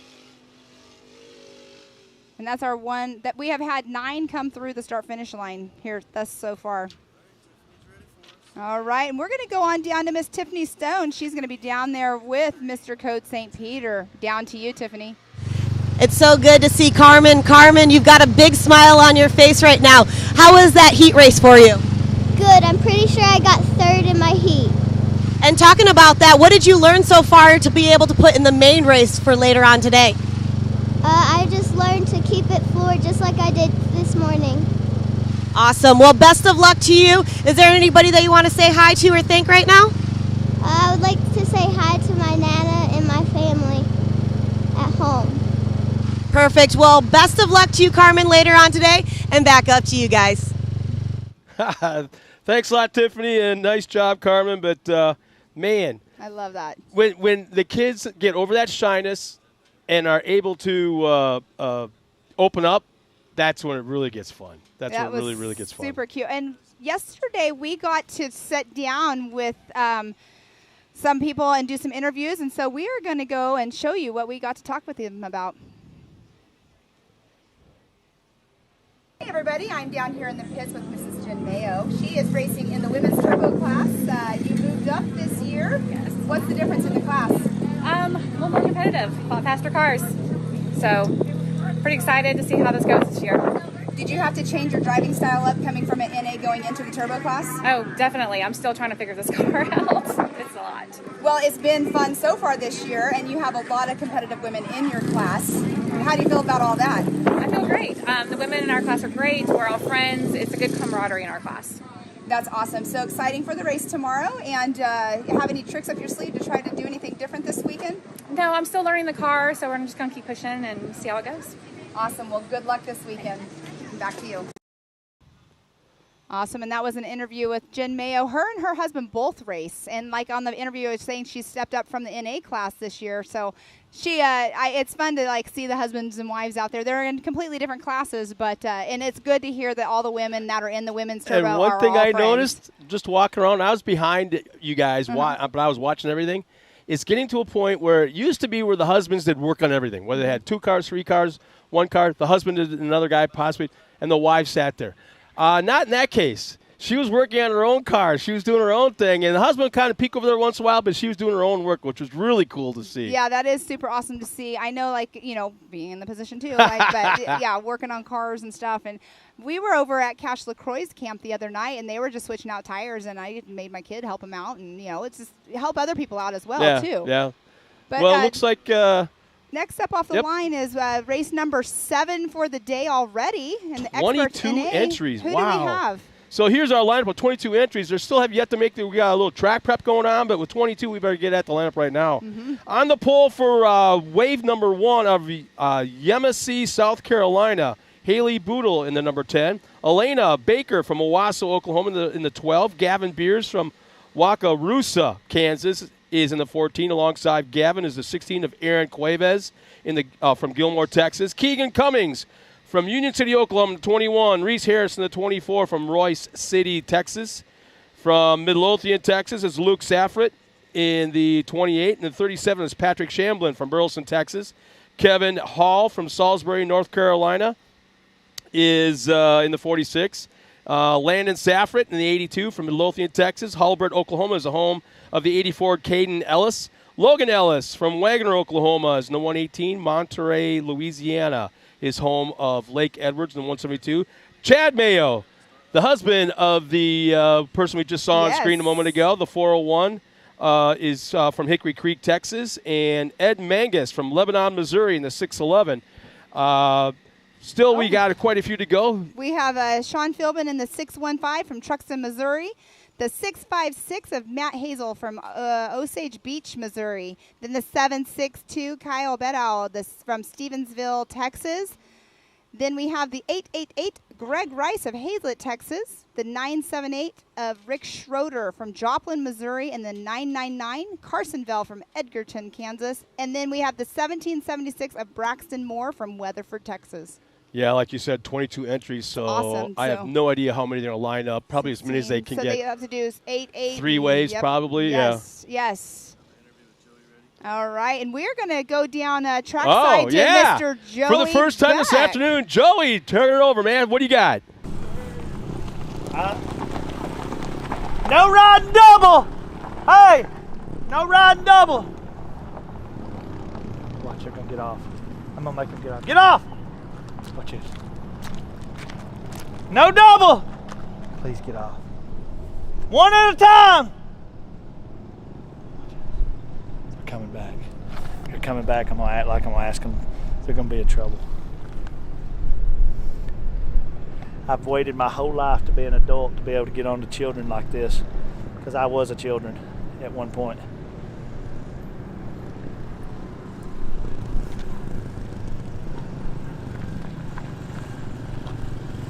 How's it going? Y'all got your driver's license on you? Yes, sir, I do. All right, let me see them real quick. Glad I kept that thing on me. Yeah. So I got appreciate y'all coming back. Absolutely, for sure. Yeah, I wasn't sure. I didn't hear you. You said, hey, that guy's hollering at you. Yeah. Okay, under 21? Yes, sir. Under 18? Yes, sir. All right. How old are you guys? I'm 16. All right. Where are you from? Mustang, Oklahoma. Mustang, Oklahoma? Yes, sir. All right. Well, I'm going to have to ask y'all not to ride double because there's weight limit on these bikes. By manufacturer specs, we're not allowed to break that inside the part for insurance reasons, okay? Perfect. So if you'll let him drive and then if you'll walk because he's younger. Absolutely. He don't have a license. I need him to drive. Okay. Absolutely then. I'm just messing with y'all, man. Oh. I was going to roll with it. I was going to go by it. I appreciate it. You got me on that one. I was going to roll with it. I wasn't going to buck the system. Hey, we out here having a good time at Mid-America Outdoors. Y'all better get out here. All right, and welcome back. Joey is definitely a natural at doing the joking of everybody around here. There's other videos. I'm not sure if those are going to be going on live later or not, but the young kid that was on the back of that bike just now in that interview, he was down last night at the drag strip. I actually ended up getting to go down there, and I drove a new Pro R. I wasn't expecting to do that, but I got to drive one of the new Pro Rs on the drag strip last night, and he was the person that was being the person to throw their hands down and say, oh, the hanky? Start and go. Yeah, and so I saw that video this morning, and I was like, hey, he was at the drag strip last night. But Joey definitely can get those interviews out, and there's some comedy right there. There's, I think we have a face of MAO, and then we have a voice of MAO, and I think Joey definitely is the face of the facility, and then we got Matt, who is the voice. He's the guy you hear all the time down trackside. So both of them very cool guys, both of them characters, and both very fun to hang out with. Yeah, they're very fun for sure. And Matt has a really cool van set up for his PA system, and I'm not sure if that's what he has down there right now. Yeah, where he's it is. But tonight, later on, after we're done racing, he will be over hosting the pit bike races. Yep. And he'll have his whole setup out there and everything. But they're getting ready to go live here in just a moment. It looks like Yeah, they're they're stacked. a little bit of watering down there. That's a really cool race. Is that a water truck? Yeah, I don't know. There's a military term for that vehicle. I have no idea what the heck it is, but it's been converted into a water truck. That is super cool. I have And not it seen kind of that. has that funky Oakley feel to it. You know, you ever been to the Oakley headquarters? No, I haven't. It's, I wear Oakleys, but it's no. it's like it looks like a spaceship that's crashed into the side of a mountain. And when you walk in, you've got this huge mad scientist laboratory open room. And the waiting, you have your receptionist desk in the middle. You go up there, who are to see, and you have a seat. All the seats where you sit and wait are ejection seats from fighter jets. Oh, wow. So it's That's just really cool. It's crazy, that place. Super cool. But we are getting ready to start race number 7 of the day in our expert NA class. 22 cars are going to be going off the line, and it's a mixture between Yamahas, Polaris, Hondas. Pam, look down at the line right now. I'm not sure if not one cage looks the same. No. Every single car looks completely different. Custom That's what's built. cool. Yeah. Custom built, for sure. Oh, we have some Articats out there. So we have a quite a Diverse field, exactly. Yeah. My brain was not thinking right there. And I don't want anybody to think that this is what you're going to see when you come to this race facility, because everything is a work in progress. If you come here for the next race, which is Memorial Day weekend, you're going to see more stuff on the racetrack, more signage, probably more things to check out, like you're looking at right now, the starting gates. I'm sure that's going to be all bannered up and things like that. Yeah, everything is working. In fact, they're still working right now as we speak. They're working on the pool, putting in. I'm not a splash pad. Exactly. Yeah. So there's all kinds of things going on there. I'm not exactly sure when that will open up, but I'm pretty sure it will be for Memorial Day weekend. It was really cool too, like discussing like visions and stuff. It sounds like during certain events they're going to have the pool will be open for the kids, and they have lifeguards there that'll be taking care of. The parents can go do some adult stuff. The margarita next door. I don't know. Well, the kids. I'm talking about the kids. Yeah, well, I'm thinking right next door, so you can have a margarita and watch. Yeah, it's definitely going to be a fun week there at Visions for sure. Now, right now, we can kind of go over race course. We do have a map at some point we will put up so everybody can see the map of the race course. They will go off the start line. They will, perfect, we're going to put it up right now. So they're going to go right there off the start line. And when they do that, they will be making a left-hand turn to go up. No, they'll be making a right-hand turn to go up the hill, and then they'll go down into a flatland where they will have like a little bit of a jump, and they go into the Talladega. It's like 250 feet of elevation right there, too. It is a very large elevation right there for sure. And then after they come down the Talladega, as you can see, it's kind of like a hairpin turn. Then they go into that rhythm section. That rhythm section is not really a rhythm section, so you do have to kind of watch yourself because you can't jump it's off rhythm. It's off but rhythm. It's, yeah. And then they go into a step up into a left-hand turn. Then we have that creek crossing. There's another little bit of not a tabletop, but a jump that's right after the creek crossing. And then they have the triple tabletop. One of them is 80 feet long. And that's where I was talking about. On the first jump, you can take it at speed. The second one, there's a little bit of a lip, and you have to be careful on that. Then they go into the Ultimax Spillway, left-hand turn into the start-finish line. It's the map that you're seeing is an older map version, and the park is completely different than what that looks like on there, but this is what we mapped out yesterday on the actual race course, because obviously we're not racing through water as it shows on the map here. But yeah, the race course is super cool. I went out on it, like I said, with Billy Champion. We went and we mapped out the race course so we could get this up here for you guys to see.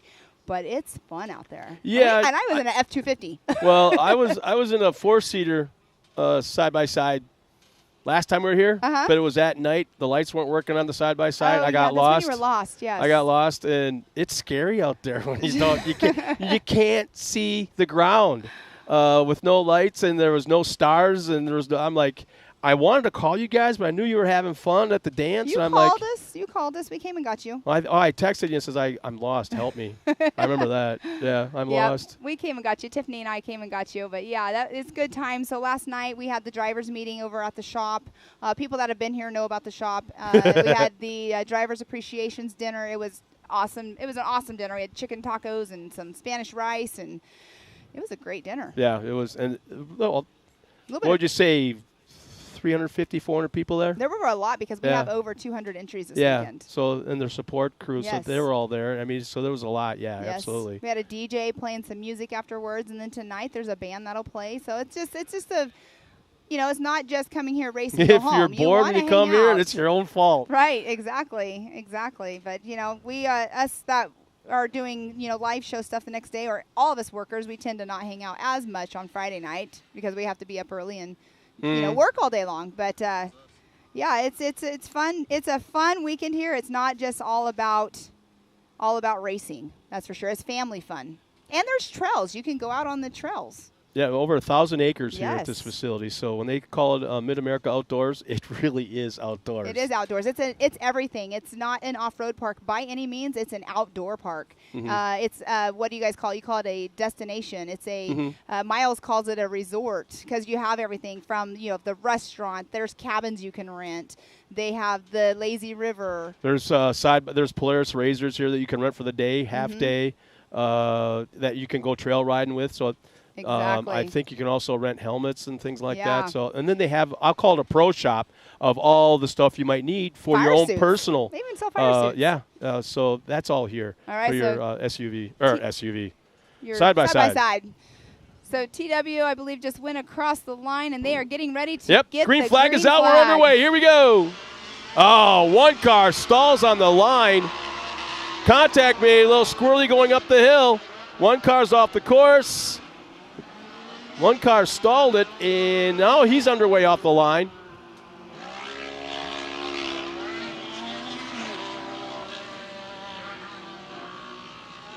Great racing already.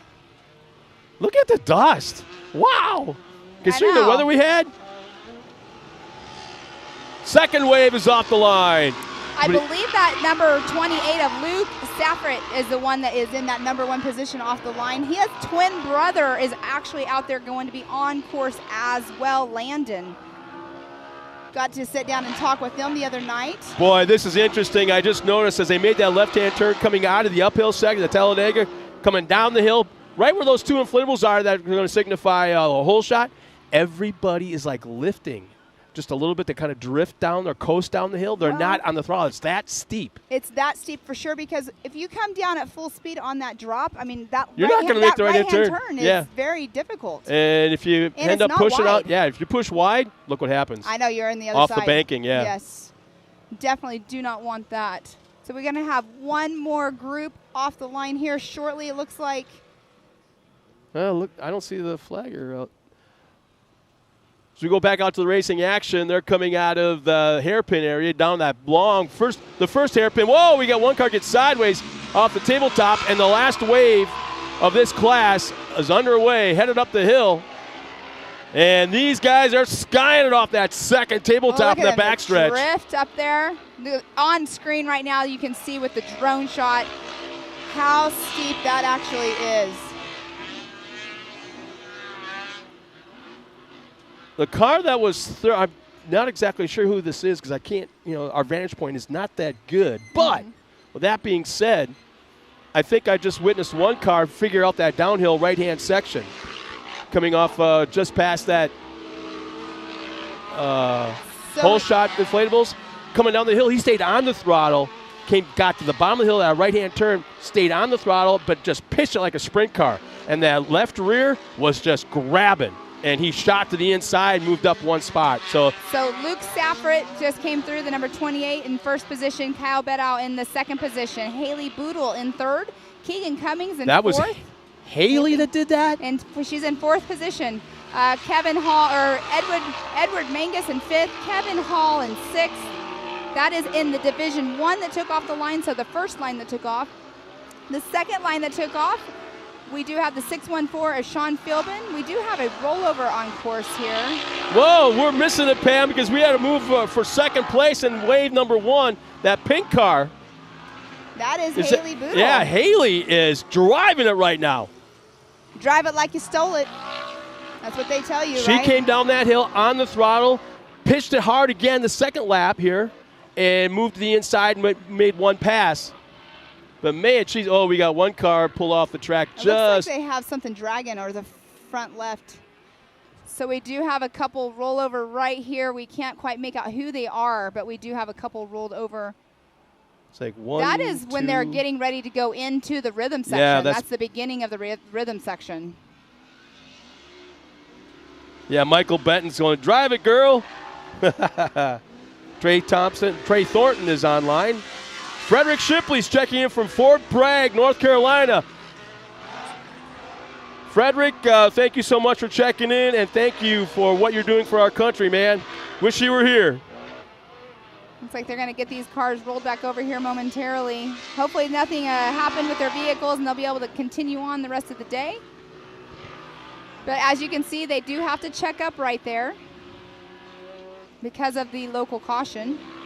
From that very first yellow flag, I'm not sure if they're able to detect if you're speeding or not, but yeah, it's got to be a 50 mile an hour or slower, at least under control. Exactly. You got to be under control. That's the big thing.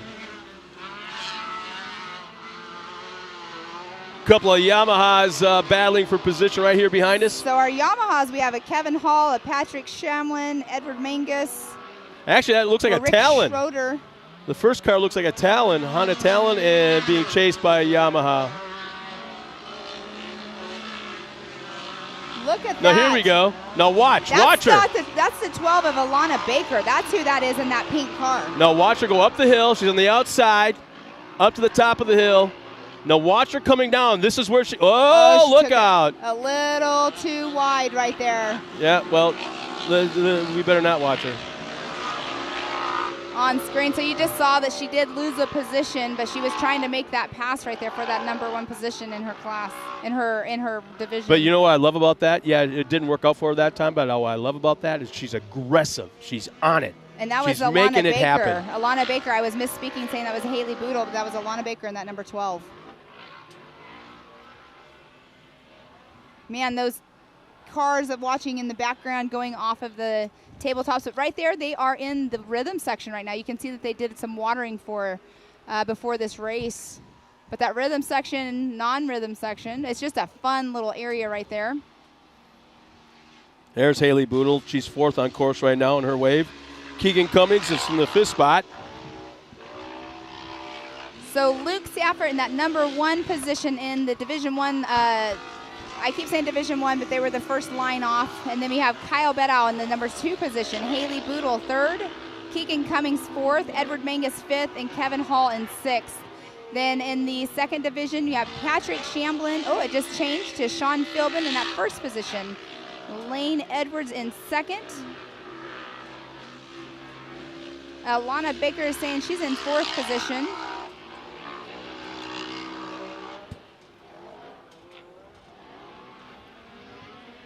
And there looks like there's somebody stopped in the middle of race course right here behind us. So Luke Safford still in that #1 position. His twin brother is out there on course as well. He's out there in 6th in his wave. It doesn't look like he's came through and made a lap though.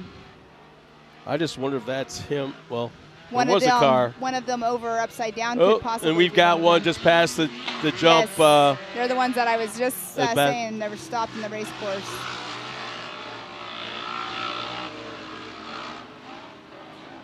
What they will do is they will get them hooked up. There we go. Let's see what she pulls off here. Oh, she won't be able to do her famous move because the yellow course or yellow flag is out.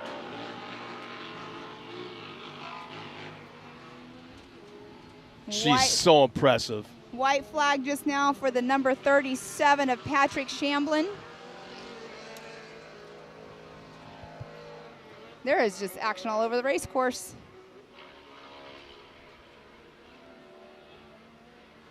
Yeah, Alanya was it Alanya? Yeah. Alana Baker. I really like her driving style.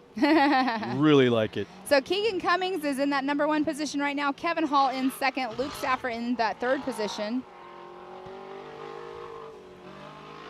Look at this car coming through getting the white flag. They are still clean. I like that profile too. That cage, that profile, the single seat look. Like you said, the white flag is out. They're coming through. Let's see who the first one through that'll be getting that checkered flag. Tiffany's already waiting for him to come off the track. She's ready to tackle him as they Here come we around go. the tree. We have Luke Saffert. Just came through and got that checkered flag in that number 1 position.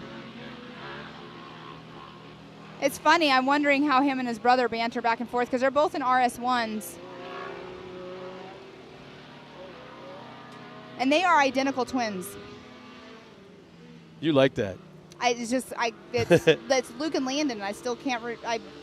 His dad told me how to tell them apart, but I still messed it up. All right, so in that number 1 position, Luke Saffert. Number 2, Kyle Beddow. Number 3rd is Haley Boodle. 4th, Keegan Cummings. 5th, Edward Mangus. And then Patrick Shamlin has came through in that Division 2. You got Sean Philbin in that number 1 position. Lake Edwards, number 2. All kinds of change-ups going on the timing. It's going all over the place right now, but we will have Tiffany here momentarily we are actually going to have Miles down here doing an interview here momentarily. And you can see on screen that was You know why Alana he's Baker. here? He's the walking encyclopedia of the Ultra 4 series. He knows everything about everything, and he really does. I'm not just saying he really does. Yeah, he does. He didn't want to cut grass this weekend, so he came out here to play with us. All right, it sounds like Miles is ready. I believe he's going to be down there with Luke Saffert. So down to you, Miles. So I'm down here with Luke Saffert. Just got done running your heat race. You ran a great race. This little RS1 Pleasure did a great job out there. How much fun did you have? Oh, it was a blast. It was a little slick, but other than that, it was pretty fun. And I saw a little bit of dust out there. Had somebody upside down. Did it give you any troubles? No, not really. I just saw my brother, and I was like, eh. So giving a little family affair out there having fun, but you're out here racing with your friends at an amazing park. Give me a couple little rundowns of your favorite parts at this park. The favorite thing I like about this park is the people here. They're super nice and friendly, and they'll do anything. Yeah. The Mid-America Outdoors crew does an amazing job. They've got an amazing facility, and there's so much stuff going on, and then we get a race here at the same time. It's just wonderful out here. Oh yeah, it's a blast. I'm glad to be down here. Well, Luke, I'm going to let you get back to the pits and get everything set up for the main event later on today. So best of luck and have fun out there, buddy. Okay, thank you. So we'll send it back to the booth. Thanks a lot, Miles. And I got to tell you, what's really cool is the fact where you and I are sitting, Pam, right behind us, all the cars are pulling off the track. I am watching right rear flat tire after right rear flat tire. This course has got to be just eating these things up, obviously. Well, out on course, as we can see and you guys can see on home, it just looks like it's just a dirt track. But honestly, there's a lot of rocks here. So, like, you can't hear it whenever you're watching it, but it sounds like a little ting, ting, ting, yeah. ting. You know, like they Little have all BBs. mud flaps on it because they're trying to protect their arms and everything. But it's definitely rocky. There's pebbles out there or gravelly rocks. That's what probably could be taking these tires out, and maybe larger rocks in other areas. And the dirt itself is very abrasive, too. So we talked about the difference in tires on these cars. As we get ready for our next race, I see them pulling up the staging, getting at the line. We're going to talk about race number 8, which is the amateur naturally aspirated. We've got 12 entries, and this is where we start getting into some of the guys we talked to yesterday for just a bit. So here they are. Here's our lineup. On the pole, the number 8 from Coweta, Oklahoma, is Kenneth Bloomfield in a Yamaha. The number 11X from Waunakee, Wisconsin. I'm not lying. I used to live there when I was just a little guy. Yeah, it's the only Waunakee in the world. The sign out front when you pull into town. Yeah. So starting at third spot is Ashley Rowden from Carthage, Missouri on a Polaris. Waylon Wharton from Owasso, Oklahoma in the 55 on a Yamaha. On a Polaris, another guy I know, I talked to him a long time yesterday. Ryder Van Beekum from Queen Creek, Arizona in the 64. Josie Watkins from Cameron, Missouri on a Polaris from the 230, running number 237. 343 is the number for James Robbins from Piedmont, Oklahoma on a Polaris. On a Yamaha is Luke Sealer in the 420 from Catoosa, Oklahoma. And from Paola, Kansas on a Polaris is Bree Seek in the 431. Dakota Medlin is in a 432 from Grove, Oklahoma on a Yamaha. And then we've got from Fayetteville, Arkansas, right down the road, where almost all of us fly into to get here, is the 927 Nick Slinkard on the Polaris. And also on the Polaris, the number T13, Tyler Chambers from Welling, Oklahoma. That's 12 entries, amateur, naturally aspirated. Now, what does that mean, Pam? That means they don't have a turbo. Plain and simple. Plain and simple. They don't have a turbo. A lot of the Polaris RS1s run in this class because obviously they do not have a turbo in them. Can they do engine modifications of any kind? Not that I'm aware of. They can do them. It has to be just as it comes off the line. Okay. Yes. So basically, this is very close to being able to finance a race car off the showroom floor. I mean, you got to change the roll cage. Yeah, change the cage a little bit, however you like for safety. But it's. Yeah, you change the roll cage up. You put in your 5-point harness. A lot of people put in, most people put in aftermarket seats because there's race seats out there. Well, it sounds like Joey's at it again. Joey, let's see what you've been up to, bud. These I feel like these say, hey, I'm here at Mid-America. I'm here to party. But, man, I think at the same time, I want people to know I'm classy.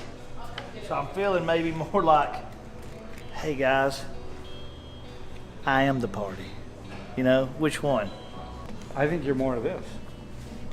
So, I don't know. These just kind of feel like my grandmother's cataract glasses. But those are you. I don't know. What do you think? They look like Jersey Shore. T-shirt time. I'm buying these. T-shirt time, baby. I'm in. How much are these bad boys? How much? These don't even have a tag. They got to be free, right? Dude, I love Mid-America. Let's go deliver some parts. There's a bunch of them in the back. Watch that door. I barely fit through that door. You'll have to get some bigger doors through here. Really? Deliver parts for Harley and he's up here getting more parts? What is this? Wizardry. Oh, okay. Never seen this kind of stuff before. All right, let's get this job done. Hurry up. What you think? Woo! Pretty Ford Raptor. Brad, let's go. Oh yeah. I like it. I like it a lot. Who's this? No parking. Staff only. Can I see your parking pass, ma'am? No, I'm married to a trooper. I guess I don't get to say anything then. It was a good try though. Have a great day. You too. She can't park there. I'm not gonna tell her right now, but I'm gonna have it towed. I don't care who she's married to. When I tell somebody no parking, I mean it. I'm gonna put this wheel lock on here. It's a wheel lock. See you try to drive out of here now. That's a $100 fine. Try me one more time.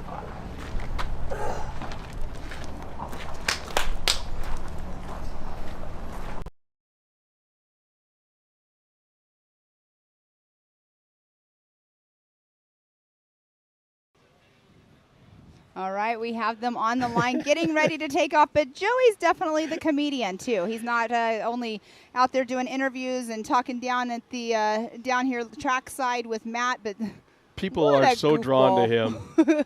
People are so drawn to him. So when we were out here at the 918 race with the BMR event was going on, and he's down there talking on that mic all day long, keeping the crowd hyped up. He's going to actually be doing our podiums later on too, I believe. So he's going to be doing all of our awards for the main events. Yes. Yep. All of our award ceremonies. So yeah, he definitely is a good person that is going to make you laugh for sure. and there's a certain. Let's put it this way. Everybody out in California, use that as an example, think they're real cool, the more professional they are. They're driving a Corvettes, they're driving Ferraris, those kind of stuff. He'll drive the most podunk, rusted out piece of crap Jeep, whatever, with big tires on it, the exhaust going out the back, and he makes that cool. He makes that cool. I'd rather hang out with him, any day and something like that than any guy I might know in California, Newport Beach or something in a Ferrari or whatever. That's funny. Oh, I love that guy. He's so cool. And I'm just getting to know him. That's the scary part. Yeah, well, he's been doing Pro Rock for years. Yeah. So yeah, him and Tripp. There's two funny guys. I mean, have you ever watched a Tripp video and gone through it one time and knew exactly what he said? I don't know. I honestly don't know. I think because I'm around them so much, I'm getting to know. You're figuring out. And I live in North Carolina, so there are a lot of people that do have a heavy accent. Sometimes I'm like trying to chime in and like make sure I'm understanding what they're saying. But no, I mean he lives in around the Memphis area, so he's got a heavy accent, but he's a crack up. When I first met Tripp last year, I did meet him in Rush, Kentucky last year. I think that's the first time I met him. It was a little difficult for me to understand, but like I said, I'm around all these guys now, like almost twice a month, so I'm getting used to their lingo and can understand their language. So, yeah, super cool guys. But Tripp's another one. He's the one that you'll definitely be laughing if for you're the around fans. him. I mean, they're not going to be hard to find when you come to Mid-America Outdoors. They're not going to be hard to find. You're going to hear them before you see them. Right, exactly. And you're going to definitely. Please, please, please feel free to walk up to them, introduce yourself, and say, hey, I've been watching you, the whole 9 yards and all these different videos, all the different races. And I'm telling you, they might just drop out what they're doing and give you a tour of the place. They could do that. But if you feeding the fuel to the fire, right, making their heads a little bit bigger. Well, they won't watch us. I love it. We're getting ready to go live here shortly in just a minute, though. Put down a little bit of water in certain areas and a little bit of track grooming, and it looks like we're getting our flaggers back into position. And what's going on between races? All right. We're going to throw it to a commercial. Sounds like we got some sponsors. Let's check it out. We'll be right back after this.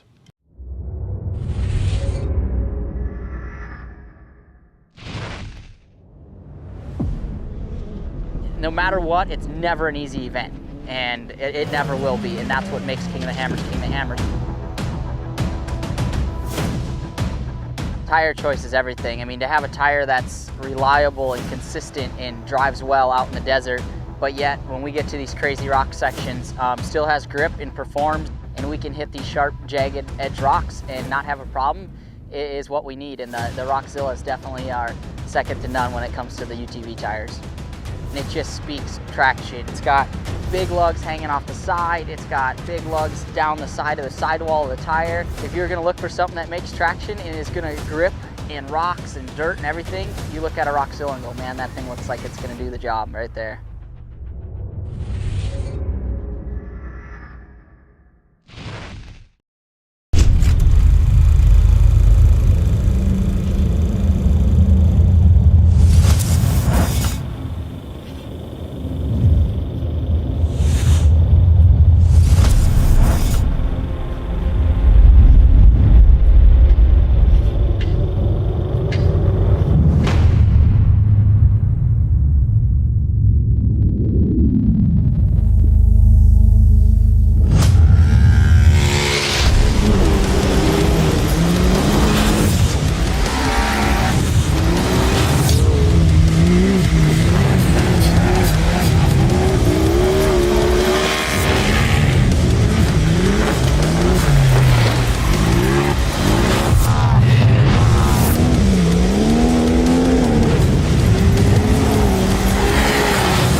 Your usual, sir? Please. The sound of a 1,000cc turbo engine cranking at 8,000 RPMs just got better.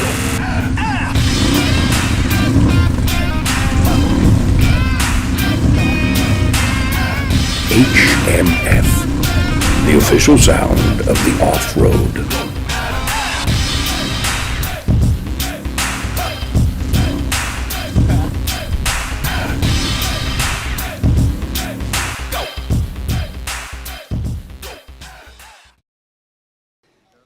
Welcome back. We are on to race number 8. They're all lined up. We just saw some of our commercials here.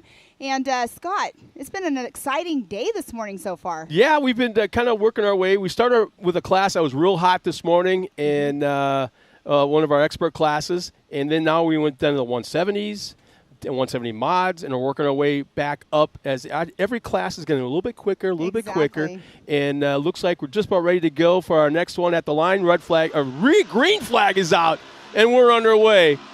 6 cars off the line. Oh, no. Big time, yeah, a little wheel hopping going on. Contact made it as they made it up the hill, probably, 75 yards off the line. There are 3 cars. It looks like it is the 55 of Waylon Wharton, the number 6 of Ryder Van Beekum, unfortunate here, and I believe that is the number 13 or 15 of Ashlyn Rowden. That is the 3 that did get a little bit tangled up right there off the line. That's open wheel racing. I hate to call it like that, but that's open wheel racing, and there's certain things that the race promoter, the track crew, they can't control. It's up to the drivers. Right. You race the course that's given to you. You're not going to win the race in one turn. Exactly. So, and this is where these 3 guys made the choice.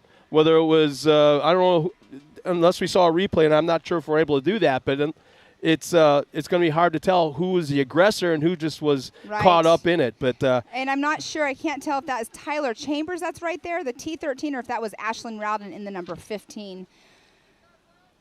That was unfortunate for sure. Already off the line. Like you don't win it in the first turn, but like you were just saying, open wheel racing sometimes just is not always so friendly, and open wheel like that, just the slightest wrong touch of the tires with each other in the race can make you flip over. And we did just see that for sure. So yeah, to go back online, because we're kind of watching comments being made by some of the fans that are tuned in. Old friend of mine, Jeff Wolf from the Midwest, who runs a short course series there. Oh, nice. He's checked in. He runs an open wheel car himself, a buggy class. So cool. It's kind of cool to see some of the guys from Midwest checking us out, upper Midwest, I should say. We had 6 cars off the line, so actually there's only 3 running right now. Yeah, there's 3 running, which is Nick Slinkard, Dakota Medlin, and James Robbins. Those are the 3 that are on course right now. Obviously, we cannot throw the green flag for the second line to start. So we got to figure out here what they're going to do. Are they going to let these guys continue to run? Are they going to do a restart on them? Yeah. They're actually red flagging them, so they will red be flag, stopping so once they it'll get be past. complete restart since we didn't complete 1 lap. So it'll Right. be complete restart. We'll see if anybody can continue on that was involved in that accident. Get everybody back to the line. So they've already pulled the cars that were up on staging back into row 2. And we'll get the original guys back up the line, the 927. Yeah, the 927 of Nick Slinkard, the 432 of Dakota Medlin, and the 343 of James Robbins. That is the 3 cars that continued on, did not get up in the entanglement that just happened. Guess what? Those guys got a 1-lap advantage. They just saw the track. Again, they were doing some practice this morning. Well, it's a whole. You know how it changes. Yeah.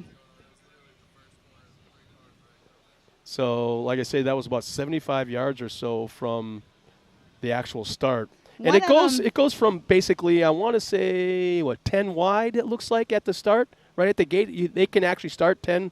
Well, no, they can't. Actually, 8 it's wide. 8 wide. They 8 were wide. 10 wide last race. But it looks like it's probably 4 wide as they do that soft right-hand turn going up the hill. Right where they start to crest the hill to go up, all of a sudden it goes to 4 wide. Right, and nobody wants to give up their line. Well, but you have to at some point go, okay, we know at this position, if you see the car that's in front of you, you don't want to You don't want to overturn that. Like, 'cause they're already faster than you. They're already going up the hill before you. But racing's racing. Well, here's the deal. I mean, they can groove their tires, and you can groove a tire.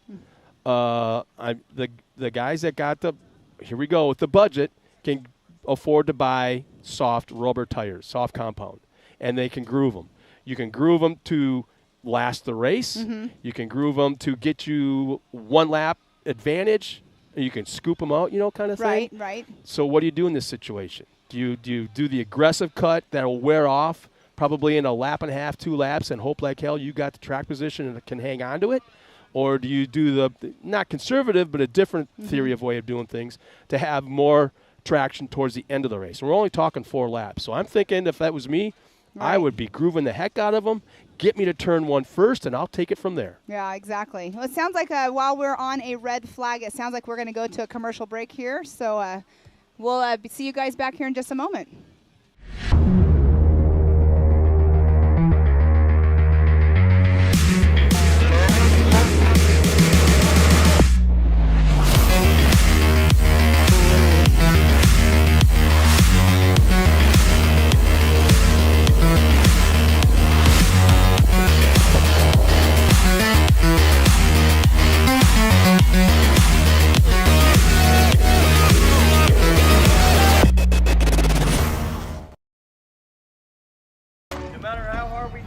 We just couldn't get longer life out of our belts. That's why we were so excited when we found these new Gates Redline belts. They have a super simple 3-step process for breaking in your belt the right way. Clean the sheaths with a Scotch-Brite pad. Remove any old belt residue, glazing, oil, or debris on the clutch sheath area with alcohol or acetone and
Down here in the pits with Corey Willis, getting everything tuned in. You've been out there doing a little practice. How's it feeling? Yeah, man, it's a brand new build. S3 just finished up the chassis, and we got out there and had to do all the setup on it. Made about 7 adjustments, and pretty close getting there. Track's amazing. It's going to be a good weekend. Yeah, this course is absolutely phenomenal. It really makes it a driver's course, so these small adjustments make a huge thing. So exactly what are you doing? Shocks, doing a little testing and tuning there, or what's going on? Yeah, pretty much all suspension. So the setup that was on it, like I said, it's a brand new build that we did. So we raised the crossovers up some. We took and played with high speed, low speed, and did some tire pressure adjustments. And I think we've about got it money. It's about there. It's getting fast.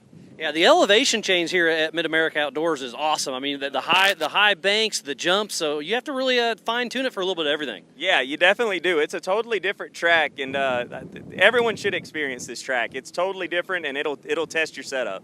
Absolutely, and just with everything that it has here to offer, it's great to see you out here racing with us. Yeah, we're really excited. I came out here the last 2 times just kind of studying the track and seeing what setups work, and we felt like we got a little grip on what needs to be done, and we're going to test and see if that theory's accurate or not. Well, only one way to find out, so best of luck, and we'll see how it shakes out. Sounds good, man. Thank you. Well, thanks, and we'll send it back up to you guys.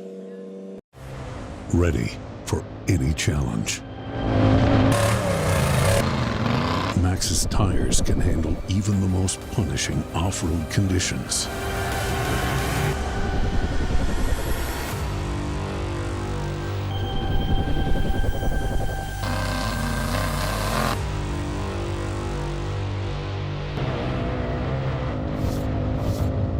Maxxis tires. Tread victoriously. All right. Well, welcome back, everybody. Yeah, Pam just made it on time. She had to run out and kind of talk to some of the guys over here hanging out. We have some of the drivers. Scooby's up here. We'll talk to him in just a second. Yes. And we're about ready to take the green flag. It looks like we lost, I think, all 3 cores that were involved in that incident. I also want to call out a buddy of mine, a young guy from the Midwest. I think it was Barker River. No, it was Crandon one year. Solomon. He was like, I had my own golf cart. Well, he wanted to drive, so I had a chauffeur all weekend long in my own golf cart. I sat in the back seat. He drove. Where do you want to go? Where do you want to go? I'm like, wherever you're driving, brother. So Solomon's tuned in. Thanks a lot, buddy. It's good seeing you. And we were just a second away from the green flag. It's in hand. It's down, and it is up. We're back underway, and yes. So there's only 3 of them. So the 3 that did that first lap are the ones that are off the line. So it's the 927 of Nick Slinkard, the 432 of Dakota Medlin, and the 343 of James Robbins. A late start from another Yamaha. Missed the number that pulled out, but we will know here momentarily for sure. And they went down the hole shot area. They are going to make like a hairpin style turn right there around those rocks, and they will go up into Talladega. That Talladega turn is definitely a very steep turn. So that was the 55 of Waylon Wharton that just went off the line in that Yamaha. So I know one car. He was involved in that. Yeah, one car I know went off on the forklift. Oh, here's our second wave off the line. And a little bit smarter way of doing it. They already had a separation before, right at the line. Well, they had a front row. They had a front row show of what happened. Yeah. Hey guys, what do you think? I'll go off first. You go off second. Okay, thumbs up for everybody. And exactly. Yeah. Let's race after turn 2 or 3, and let's go at it then. Right, exactly. And that is the 55 of Waylon Wharton. That you just saw on screen. Looks like someone pulled off to the side there. That is the 927 of Nick Slinkard, just pulled off to the side. Not sure what happened. Yeah, he's off the race course, and it's almost like he's got an electrical issue or transmission issue or something. Something's going on, but he's definitely trying to just get out of the way. Yeah, so he's moving, but off of race pace, obviously. Get out of the way there, and what you do is you just get out of the way so they don't have to throw a caution. Let the heat race continue on. There's a great drone shot of our race action and part of the course. And that is the tabletop that you can take going super fast. It's the next one that they come up to that has that lip that I was talking about, that you have to know where you want to hit that, or it's going to kick your rear end up and make you nosedive on the other side. And it looks like they're coming up just short of clearing it, and that is actually probably, maybe close to 100 foot in distance. I know that at one point they had an 80-foot jump. I'm not sure if they extended it out, but that's over there in that Ultimax Spillway area. Yeah, the 55's all by himself out there. Waylon Wharton, Yeah. He is way out front. Not sure if they're just having some issues or just taking it easy. Again, these heat races, I'm calling them waves, as they're a single class race, but multiple divisions as they take off the line. So we'll call them I call them race 1 in this class is wave 1. Wave 2 is the same class, but multiple cars. Here's the thing. They are racing for starting position in the main event later on this afternoon. Yes, they are. So it sounds complicated how they're lining them up, but if there's 2 waves in your class, if you win your wave or your heat race, you're starting on the pole. If you win heat race number 2 or wave 2, you're starting in the second spot. And that's probably where they go by timing. So if the person in heat 2 gets a faster time than the person that got the pole in heat 1, I'm wondering if that's where they're like, that really complicates things. And it looks like we're in the process of possibly losing one of our inflatables. The wind is getting pretty stiff out there in certain areas, and that's up on top of the hill. So, but 4 laps. We'll call them qualifying races. Heat races? Yeah. They are heat races and on screen. That is the 431 of Bree Seek out of Paola, Kansas. This is the amateur naturally aspirated. Coming up next will be race number 9 with 15 entries. And that's a pro naturally aspirated. Pro in A class. That is the 55 on screen right there. It just went off that tabletop jump of Waylon Wharton. Once again, Spillway, the Ultimax Spillway. I want to invite everybody that's watching us right now. Where are you watching us from? Are you your hometown, your office, your home, your garage, your shop? Wherever it is, let us know where you're watching us from, what town you're from, and who you're cheering on, and we'll call you out the best we can. time permitted. But nice we're little- blitzing through them right now.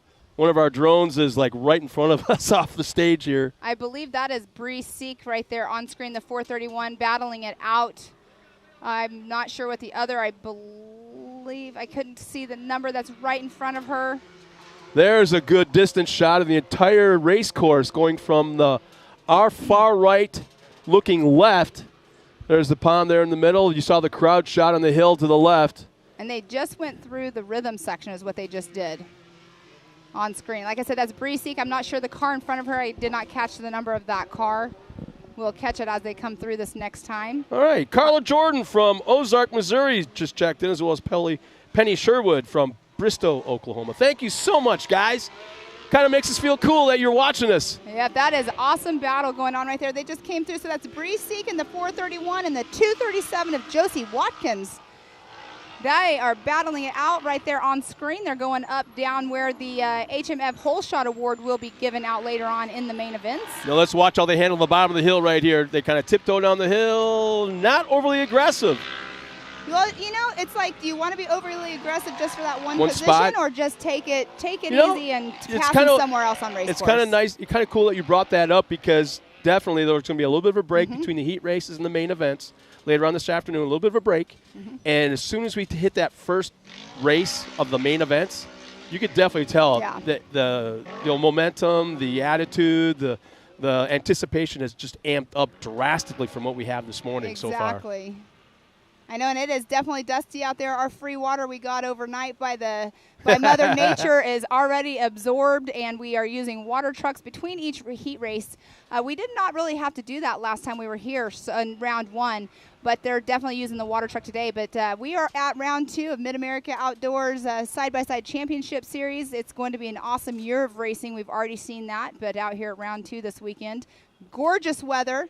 Yeah, in fact, we got some more people checking in. Thank you so much. Noah Vogelsong, Team 904, Mike Parker and Chris Smith cheering them on. Michelle Benton from Walterboro, South Carolina.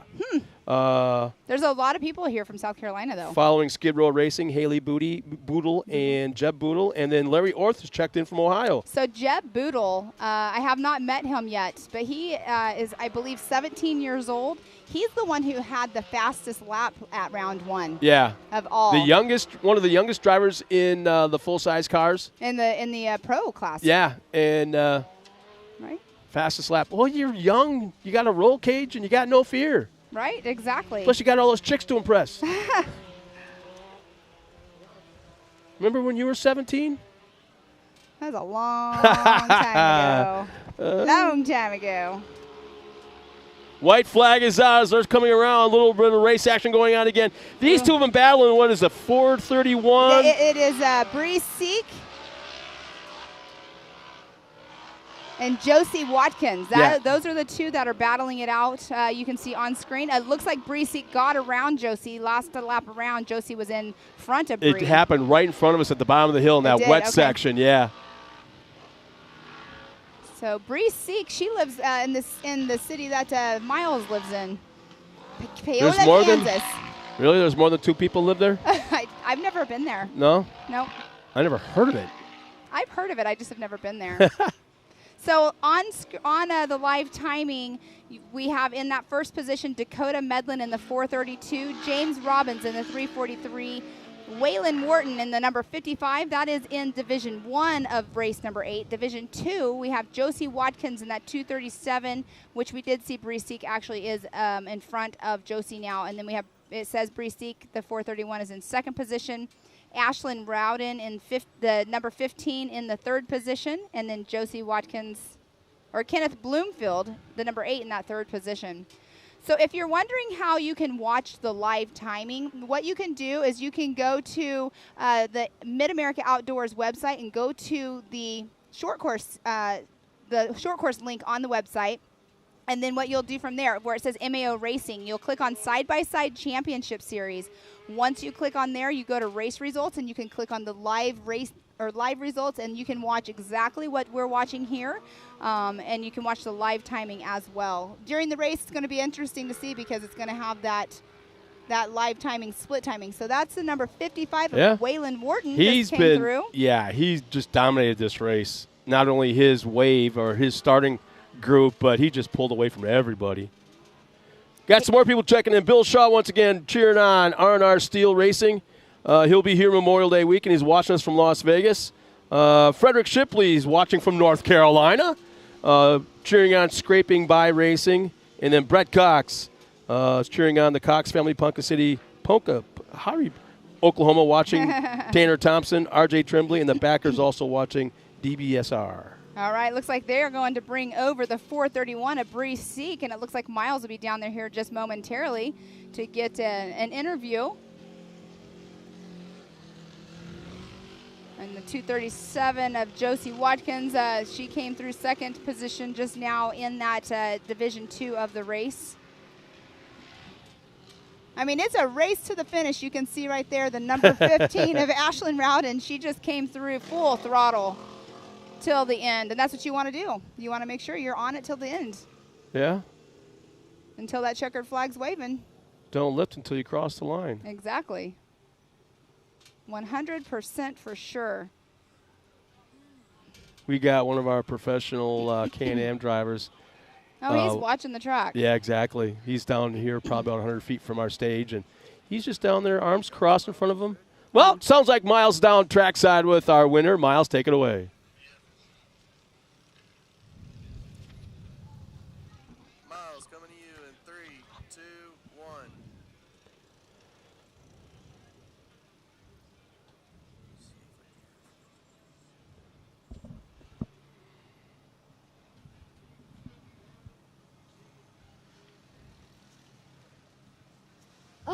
It was really good. A couple ruts, but managed to get through it.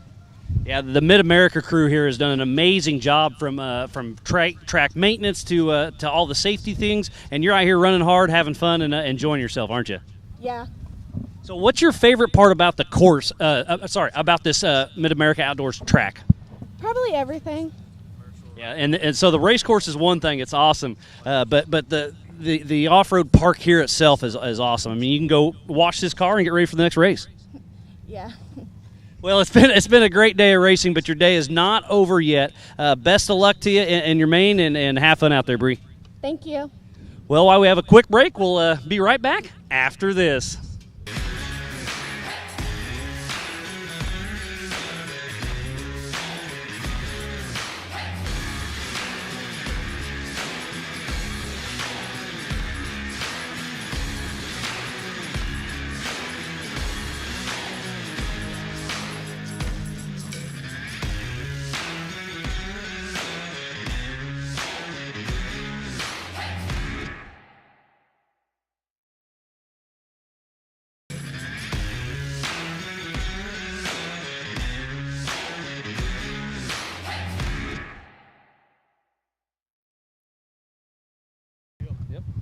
Welcome back to the Mid-America Outdoors Side-by-Side Championship Series Round 2. We just heard from Bree Seek down there. She did awesome on race course, so she'll be going back and getting ready for the race. We're not done yet, though. Oh, boy. Next up, race number 9, the Pro NA class. No, what does that mean? Naturally aspirated. Naturally aspirated. Okay, well, here's our lineup real quick. They're already at the line getting ready to go green, so here's our lineup real quick. From Lindstrom, Minnesota. Don't you know, eh? Number 9 of Jack Letourneau. He's lined up against the 09 of Mike Letourneau, also from Minnesota, obviously. We got Colin Truitt, number 17 from Nebo, North Carolina, out of Polaris. Another driver out of Polaris is Kanan Baker from Owasso, Oklahoma. In the 21, Sean Hess is in the 22 from Munster, Texas, in a Honda Talon. How about that? Number 41 of Jeb Boodle from Yemassee, South Carolina, in a Yamaha. Another rider out there in the Polaris. The number 43 of Tyler Remereed from Bennington, Nebraska. And we're underway with wave number 1 on the Polaris. This is 64 of Robert Van Beekum from Queen Creek, Arizona. Toby Garman in the 71 from Van Alston, Texas, in a Polaris. Jacob Giesenstorff from Lake Charles, Louisiana, in a Honda Talon, 93. Eddie Ensign, 95 from Amite, Louisiana, in a Honda. Kyler Holcomb from Azle, Texas, in a Yamaha. Michael Dunnigan from Hazlet, Texas, in a that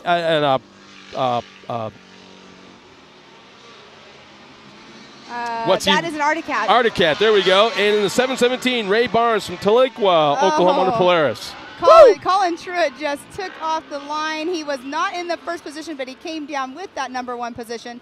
As you were going through, everybody, Tyler Rimreed was going through. He was having some issues getting up that first off the start, going up that very steep hill into the horseshoe that we have right here on the start. So I'm not sure what's going on with his car. He is definitely, getting well seasoned in this sport, racing multiple series. Now, I can ask you one question. Do you know if some of these drivers have more than one spotter? Because this course is right around 2 miles in length, and especially at the start, there's so much going on right here that you really need a spotter as compared to the rest of the course. I don't know. I haven't spoken to any of them about if they have multiple spotters, but that would make sense because, and I actually haven't sat down underneath where the awning is, what we were talking about, where you can go sit and watch the racing. From right there, you might be able to see the start and over there, but like I just said, I haven't seen it. I don't see why people would run multiple spotters in the areas that you can't see, but I don't know where they would be able to go. Oh, man, here we go. Now we're starting to see drivers clearing that tabletop. Definitely. Yeah, they're hanging it up, people. Well, and that is Tyler is getting ready to go off that second tabletop. He is the one that flat landed on the other side last race. Yeah. He cleared it and flat landed. He came up and talked to us, and he had a little bit of a back was sore from it. But he said he'd do it again. You're racing. Why wouldn't you? So, completing lap number 1. Here come our leaders once again. That is I believe that's Jeb Boodle that's in that number 1 position. Okay. He owns the fastest lap here so far. No, that was Kyler Holcomb in the number 99 that just came through in that number 1 position. So we have Kyler Holcomb, number 1. Just a second ago, the black car was a 717. It looked like, I could be wrong, but I want to say Ray Barnes? Yeah, Ray Barnes passed a car going up the hill right in front of us and then passed another one coming down the hill. So he's very on a impressive mission. moves. Yeah, very impressive moves. So coming through in order, how they came through, we have the 99 in the number 1 position of Kyler Holcomb. Kanan Baker, number 21, in that second position. Brock Lawson, number 955 in that third. Ray Barnes, 717 in fourth, which you saw him pass 2 cars, so he's changed in position already. Michael Dunnigan, the 524, in that fifth position. Tyler Rimreed, number 6, he is the number 43. Then we have in the second division that took off the line, Colin Truitt in that number 1 position. He has number 17. Jeb Boodle, number 41, second position.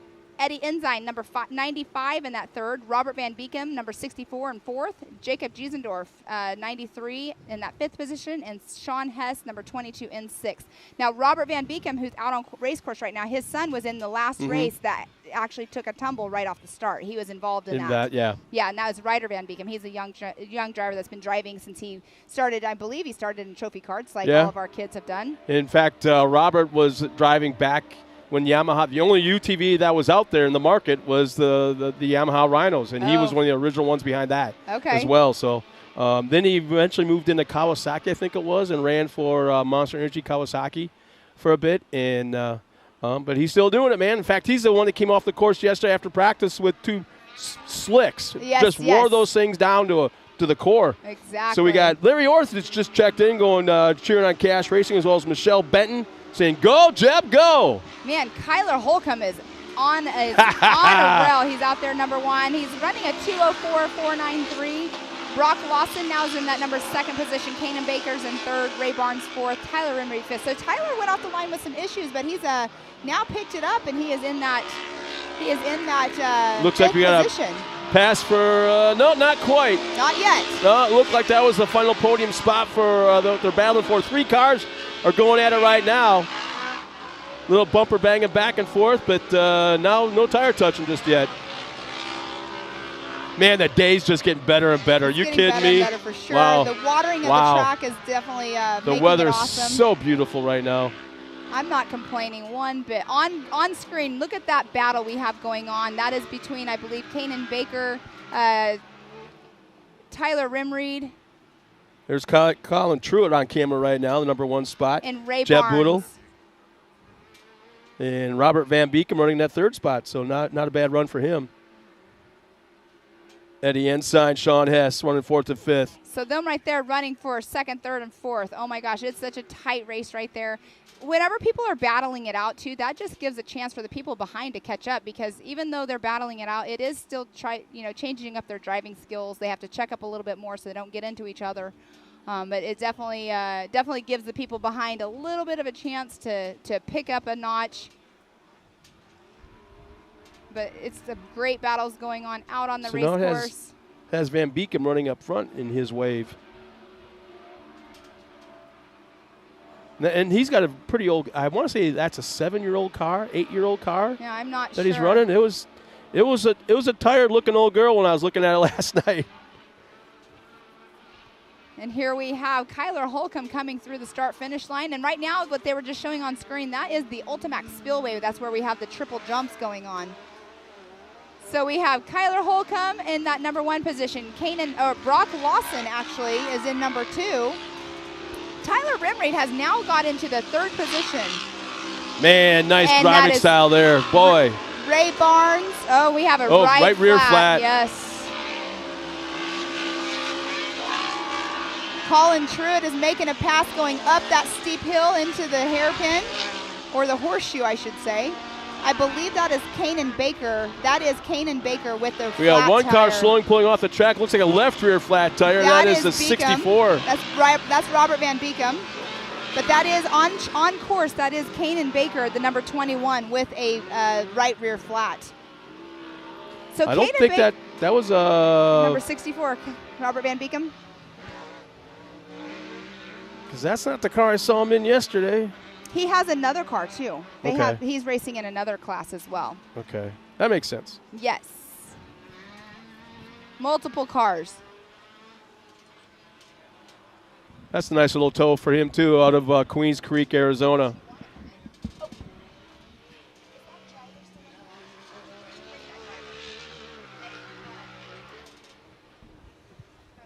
Well, we got a couple drivers up here kind of want to jump on camera and kind of hang out for a bit. And I want to say, is one of them Scooby? One of them Scooby? We're going to call him out. Scooby! We have Caleb Edmonds coming up here with us. He can give us some insight because he's been out on race course today already. Hi, Caleb. How are you? Pretty good. How about y'all? We're doing wonderful. No. We're going by Scooby from now on. I can't call him Scooby. I've already asked him his name like 10 times. I'm trying to remember that. This one. He's the first one in the series that I kind of like nickname guys. Right. And hanging out with you a little bit yesterday, 15, 20 minutes or so? Breakfast. It didn't take long. It just seemed to fit, man. Your personality is so cool to hang out with and so upbeat. What was it like so far in practice this morning before you get ready to go?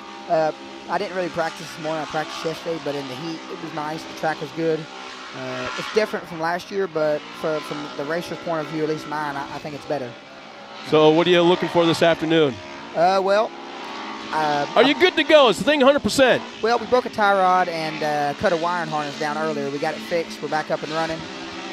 Luke at Redline Performance in Wisconsin, they built an amazing car for me.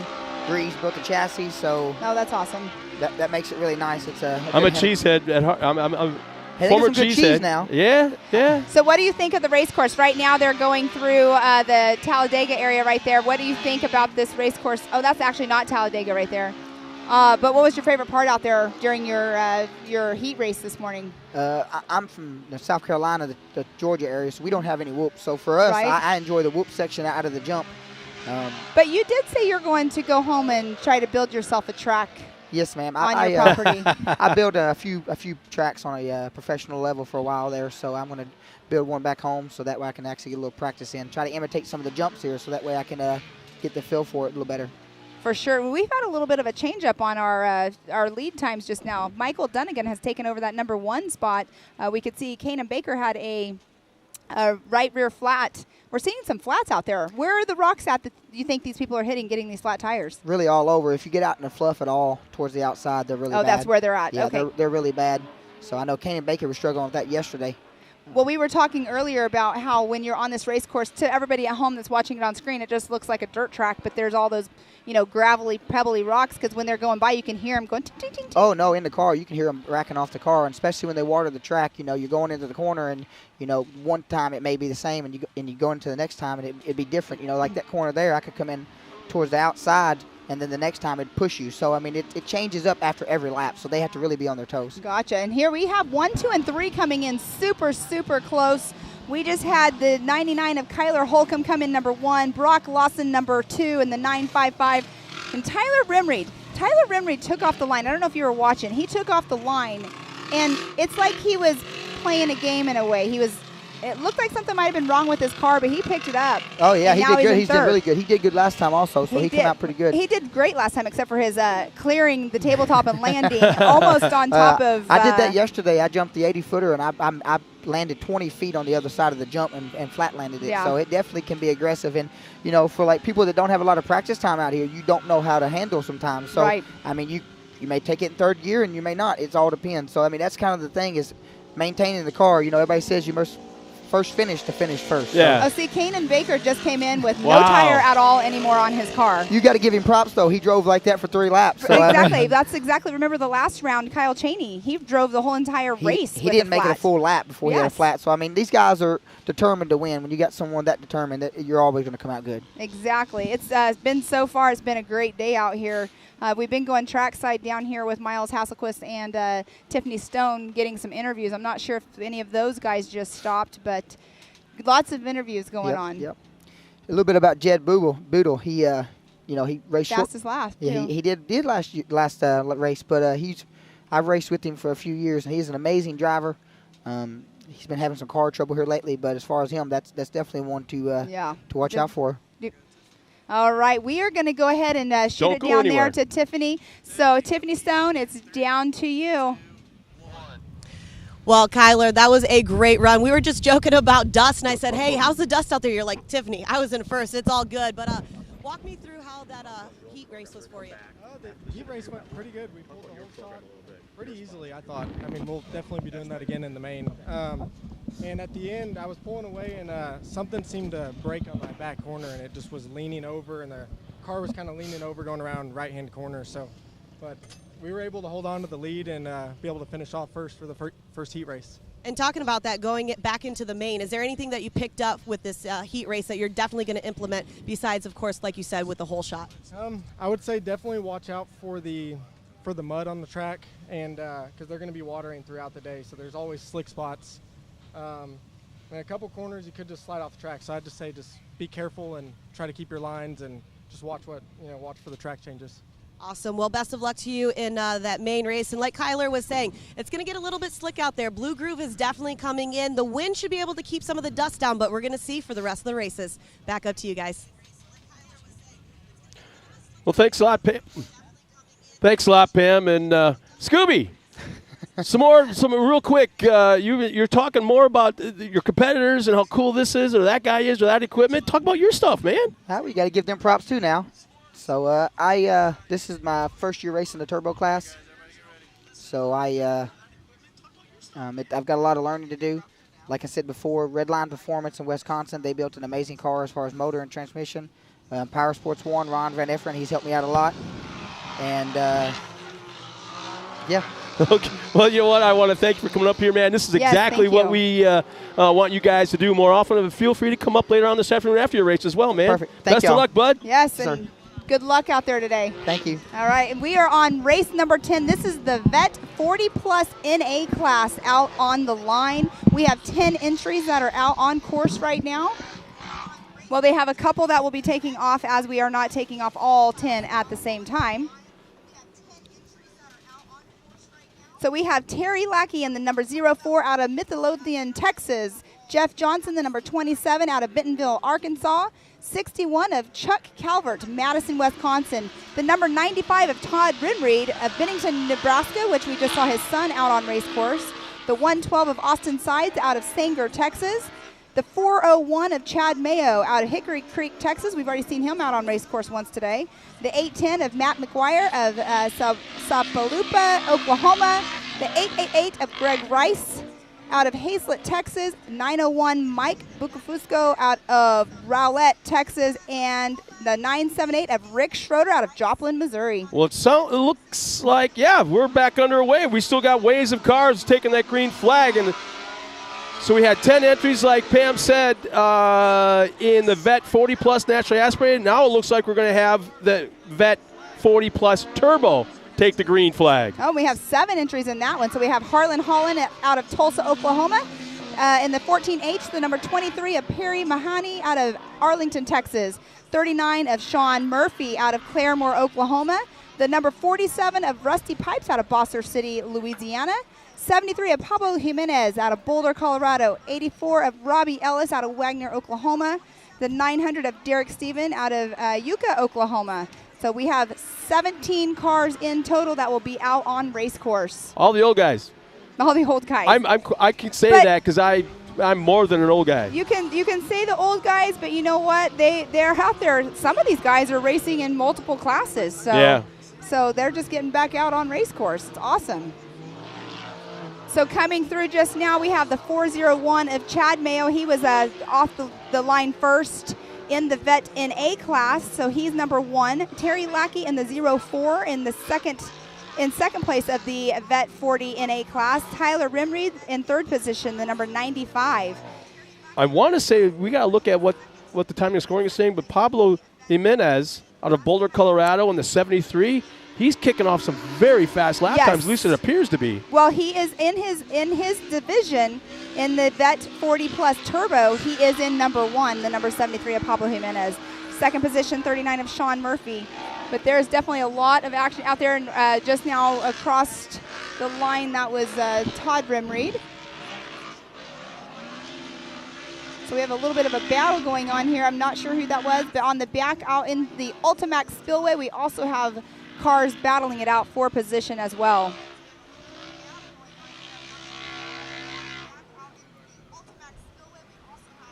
A lot of fun action. We're going to be having some little guys coming in here in the booth. They're coming over to ask when they can come on up. Well, it looks like Dave Rimreed has checked in from Petersburg, Nebraska, as well as Kimberly Smith says, "Go Austin Sides."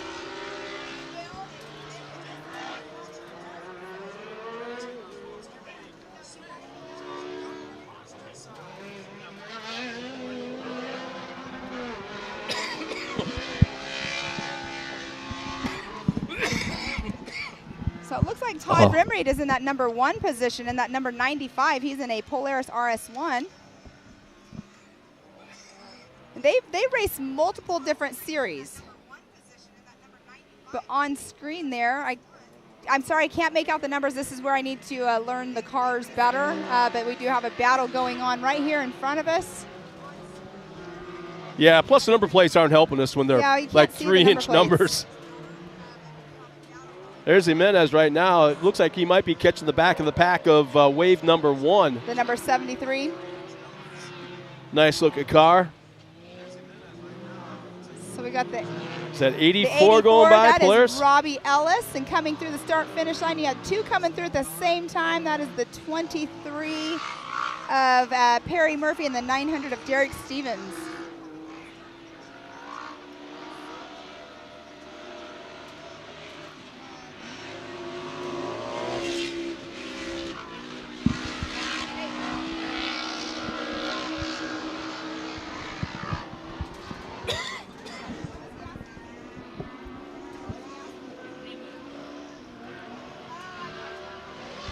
Well, right now it looks like a lot of the races that are going on that used to be side by side or kind of battling back and forth have now separated.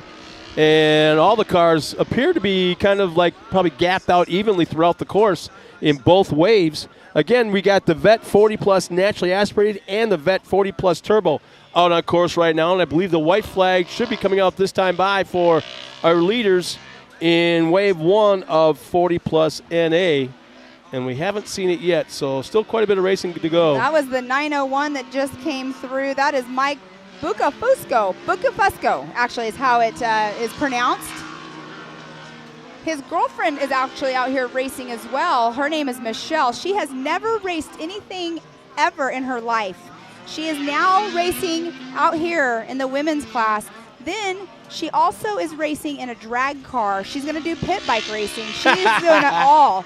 I had a great conversation with her the other day, and she just, she said, I have never got to do any of this, and I've always wanted to, so here There's I the am. white flag. Yeah, in fact, honey, if you're going to hang out with me, you're going to race everything in sight.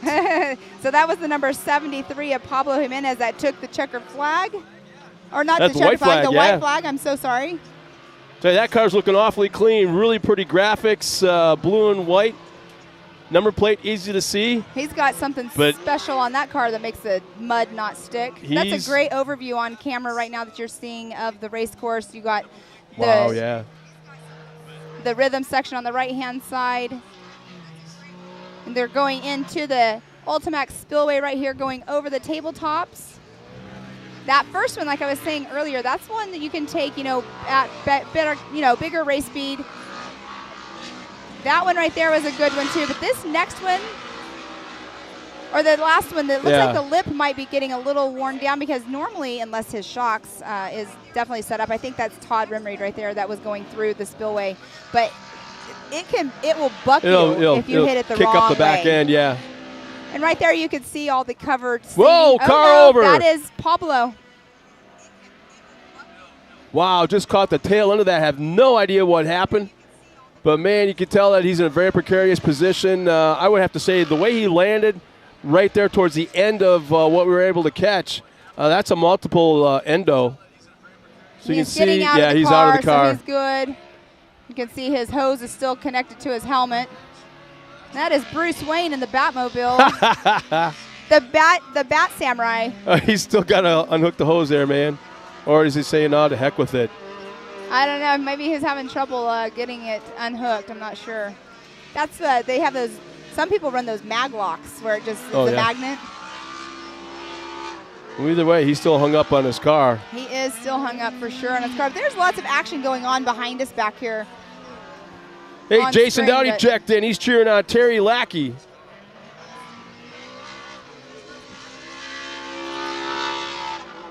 White flag is still out, as it appears the rest of the field. Now, that's one of the first cars I've seen that's running an outside rearview mirror. Huh. I'm not sure why they would do that, but... Be able to see the guy behind you? An outside rearview mirror. I don't know.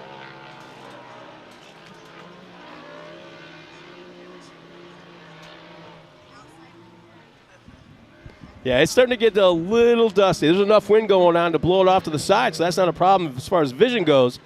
But overall, the course is starting to look a little bit on the dusty side.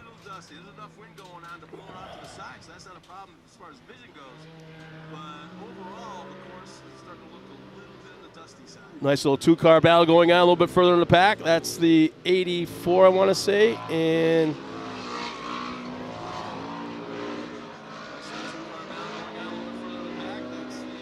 Yeah, it's actually Robbie Ellis and Perry Mahanahay running back into 4th and 5th.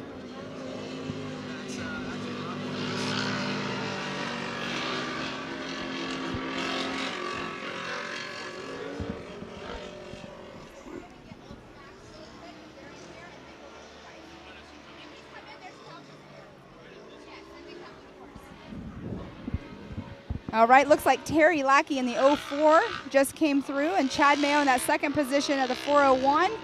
Todd Rimreed in third. And the number 95, that is in the Vet 40 NA class. The Vet Turbo class was first place Robbie Ellis, the number 84. Second position, Perry Mahoney in that number 23. Rusty Pipes saying he's in that 4th position. It says Derek Steven was in 2nd. Well, here comes a checkered flag for our next driver across the line. Checkered flag is in hand. And here we go. Oh, no, still the white flag. That, I believe, was Austin Sides. Or well, how about that? The car that I called out for running a outside mirror won the first wave of the heats. Let's see, it's a 40, is it 44? 47, that is Mr. Rusty Pipes, and he is in the Vet 40 Plus Turbo class. 39 crosses line right behind him in a Can-Am. And the number 39 is Sean Murphy. out of Claremore, Oklahoma, in that number 39. And here comes a Can-Am across the line, well off the pace. Is that Holton? Holland. There we go, Holland, number 14.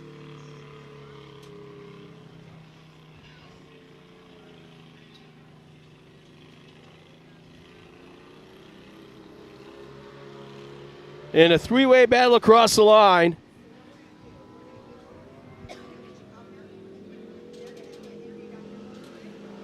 So that's Robbie Ellis, Perry Mahanahay, and Derek Steven finishing 4th, 5th, and 6th. Robbie made a pass in the last lap to move up one spot. Uh-oh. Things are getting important up here now.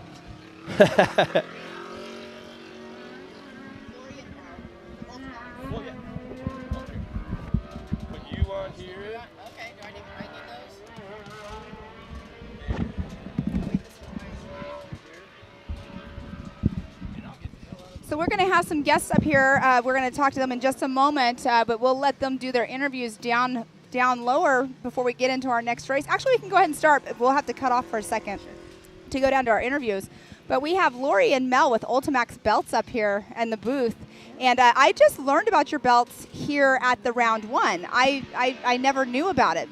Tell us a little bit about the belts that the racers are running out here. Sure.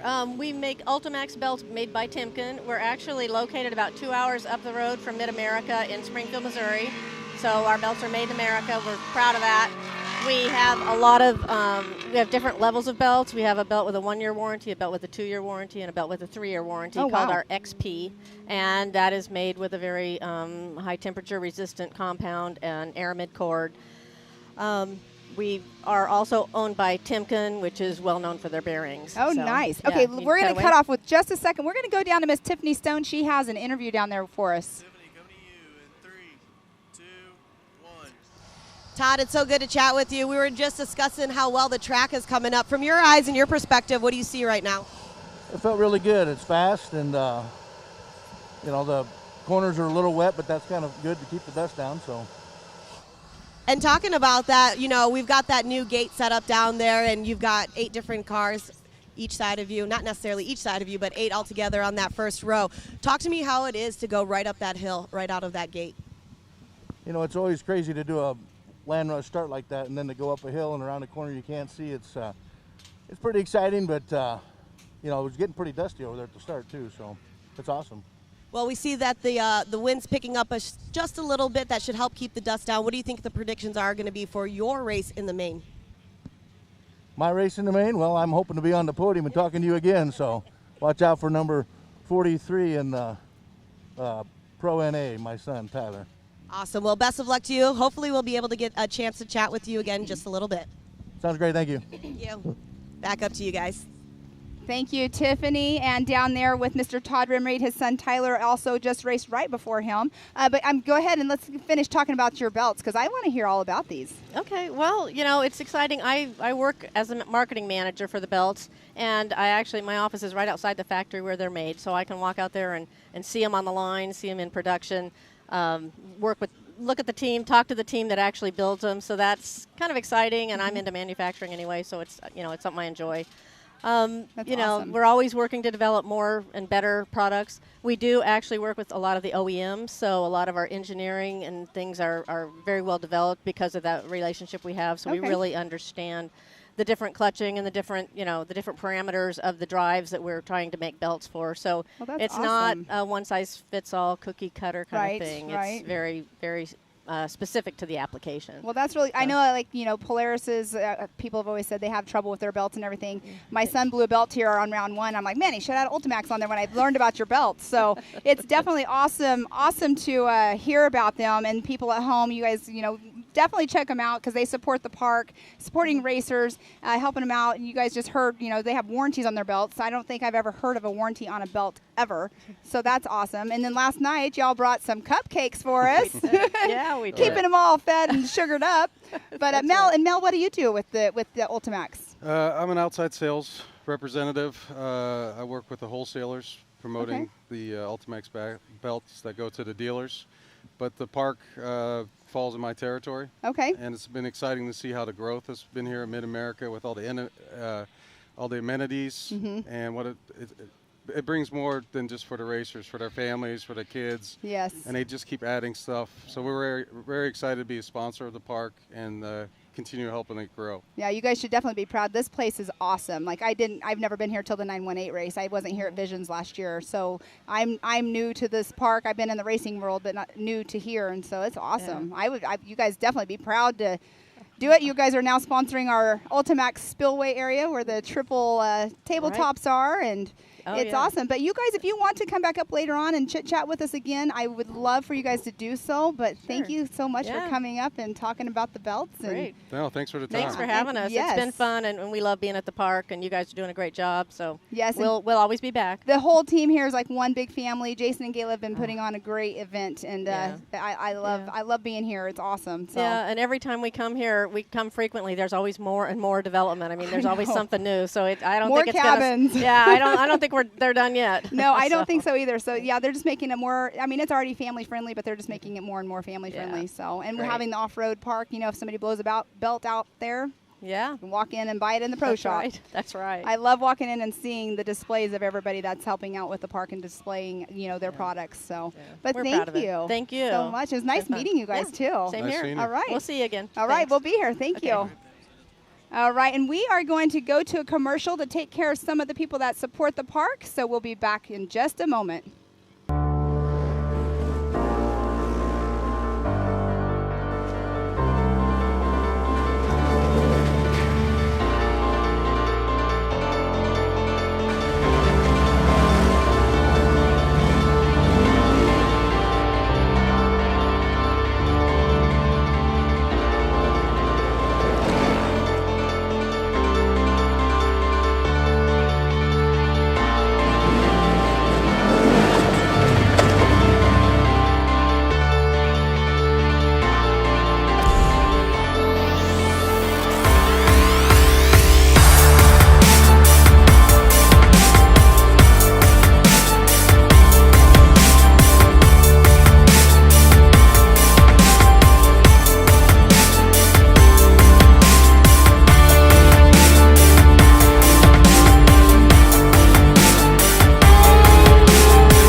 We have Scott here. He came in with a special guest. So, Scott, take it away. I had a chance to talk to this young guy just for like 30 seconds. Him and his dad are up here with us. And Tanner Thompson, hey, congratulations this morning, man, as our next race goes off the line. That is race 11. It's our Youth 1000 class. Hang tight with us. We'll get a talk with him in a second. You just hang tight and watch the racing, all right? All right. So off the line is the 3C of Case Beeman, the number 11 of Carta Caraway, 42 of Rowdy Speaks, 64 of Ryder Van Beekum, the number 225 of Ty Lukenmeyer, the 250 of Crichton Jordan, the 979 of Jay Sleech, 999 Carson Bell, and the 810 of Ryan Tremblay.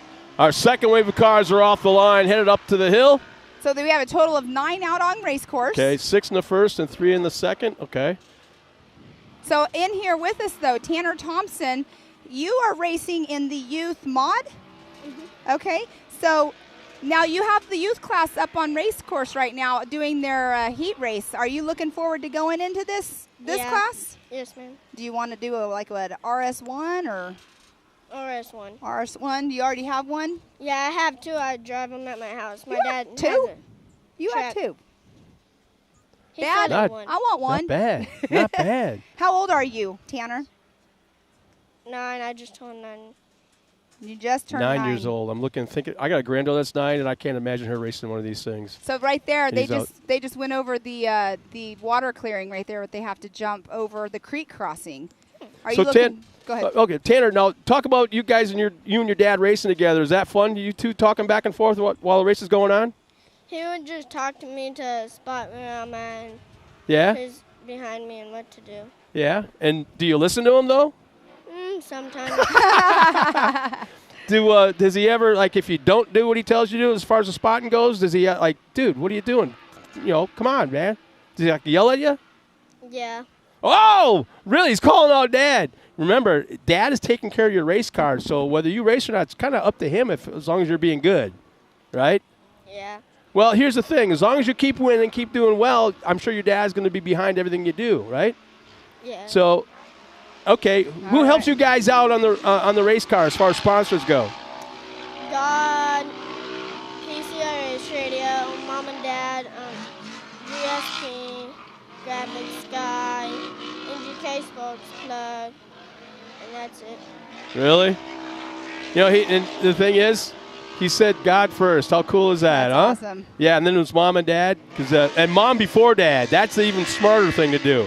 So what do you hope to do this afternoon in your main events?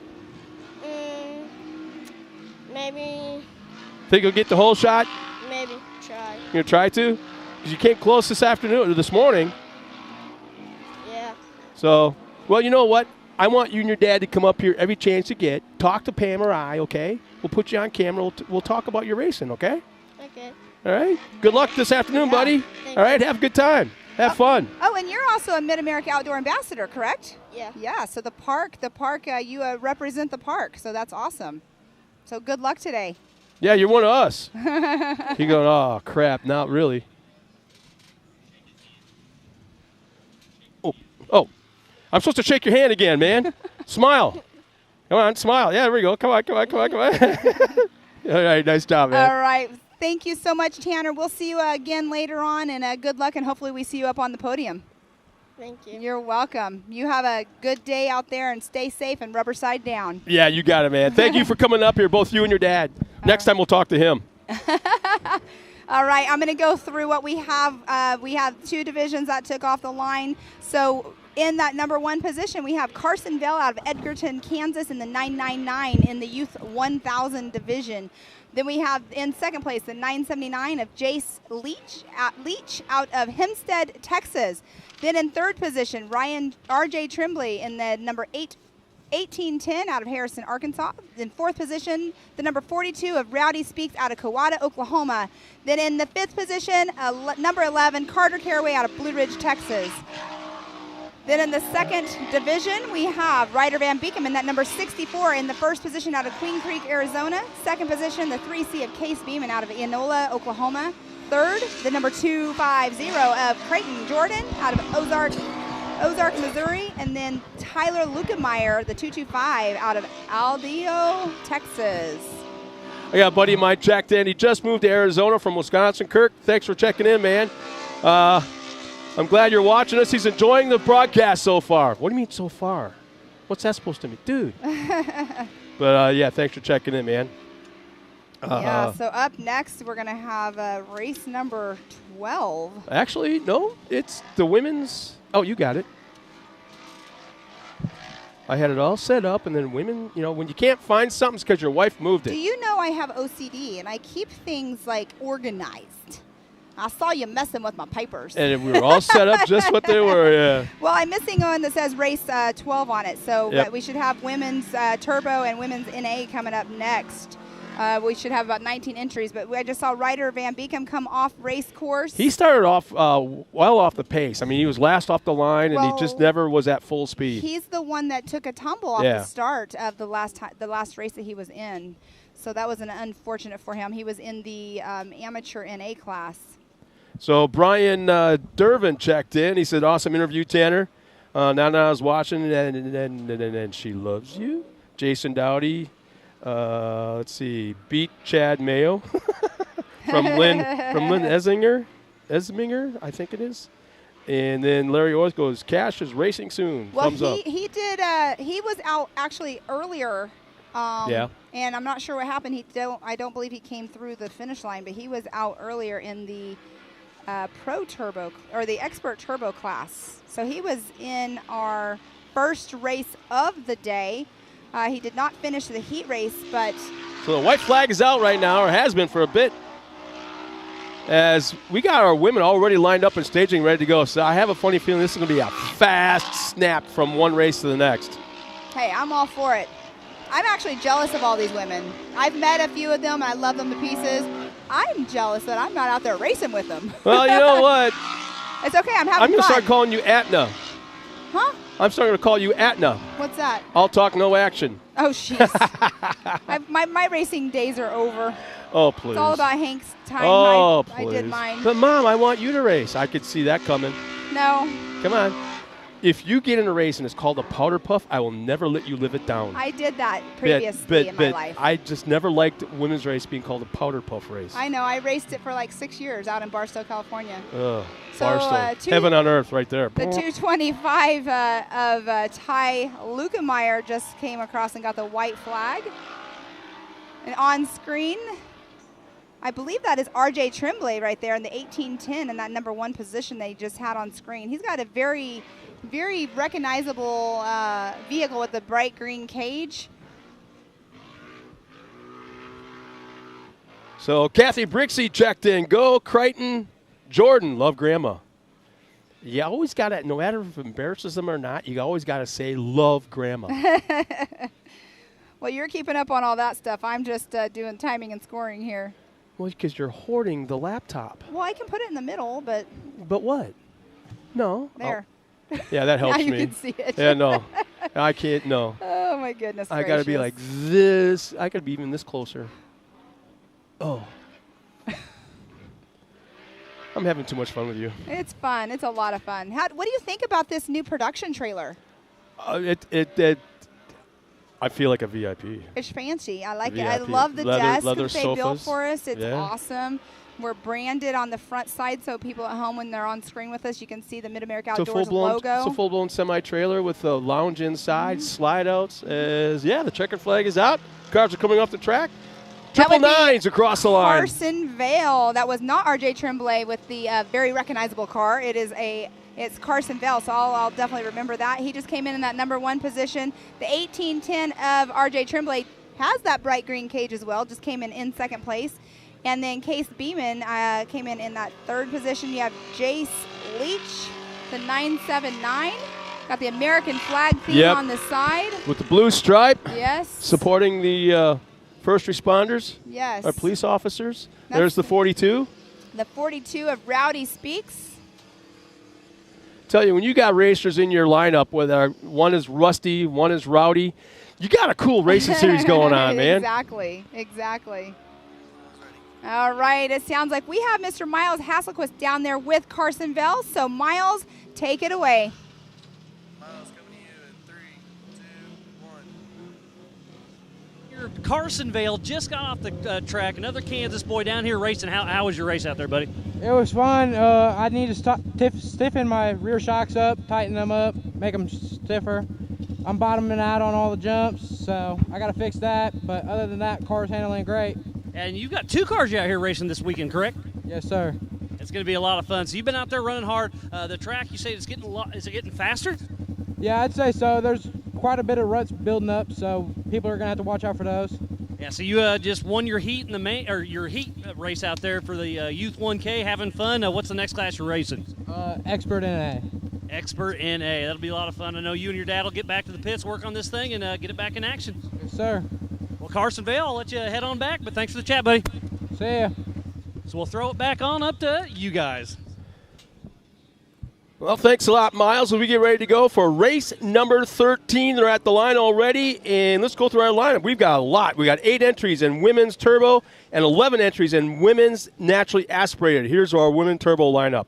On the pole, number 6, out of Claremore, Oklahoma, Morgan Vanover. She's on a K&M. Also on a K&M, Lacey Tewksbury from Colleyville, Texas in the 13. From Claremore, Oklahoma as well as Marissa Smith in the 14 to K&M. A Polaris of Sperry, Oklahoma is driving Benna Nye in the 44.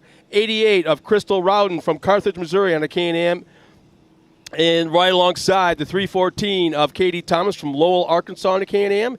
And the final 2 drivers in this class, both on K&Ms, the 519 of Jennifer Mayo from Hickory Creek, Texas, and Kendra Hoop from Broken Arrow, Oklahoma.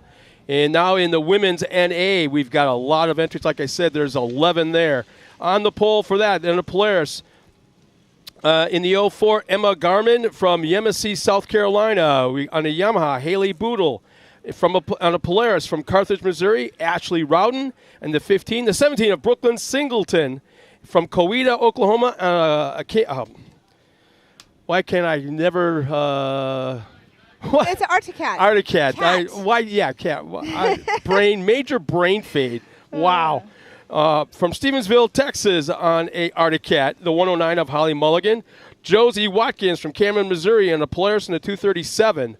Also on the Polaris from Paola, Kansas, the Bree Seek in the 431. Michelle Patiska from Rockwall, Texas, the 505.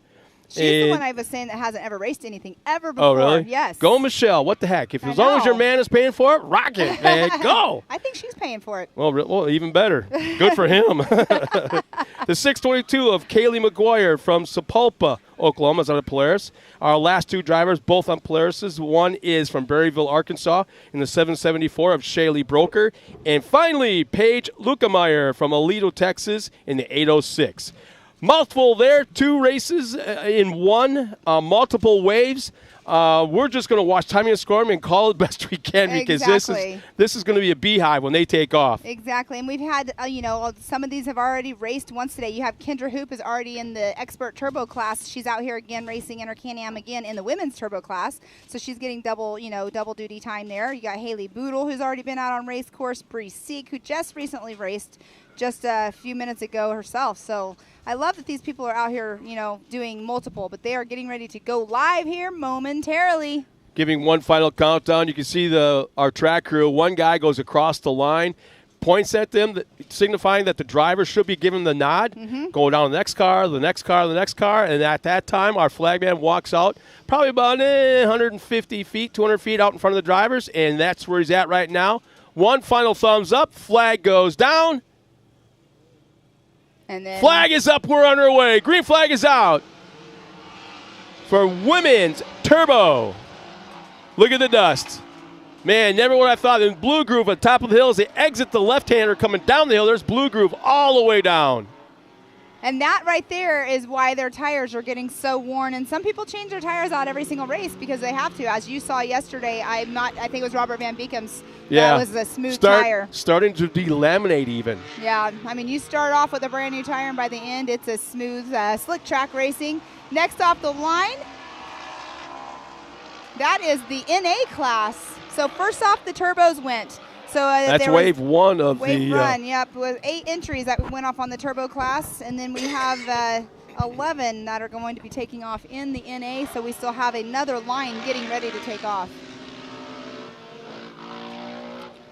So they do that horseshoe right off the start. That is, like you were saying earlier, it's like go 10 wide down to like 4 wide. So you have to, like a needle and a thread, come down to. Wow, somebody's got a different kind of sound on. Is that the Yamaha? That would be a Yamaha. But even the pipe makes it sound different than normal Yamahas.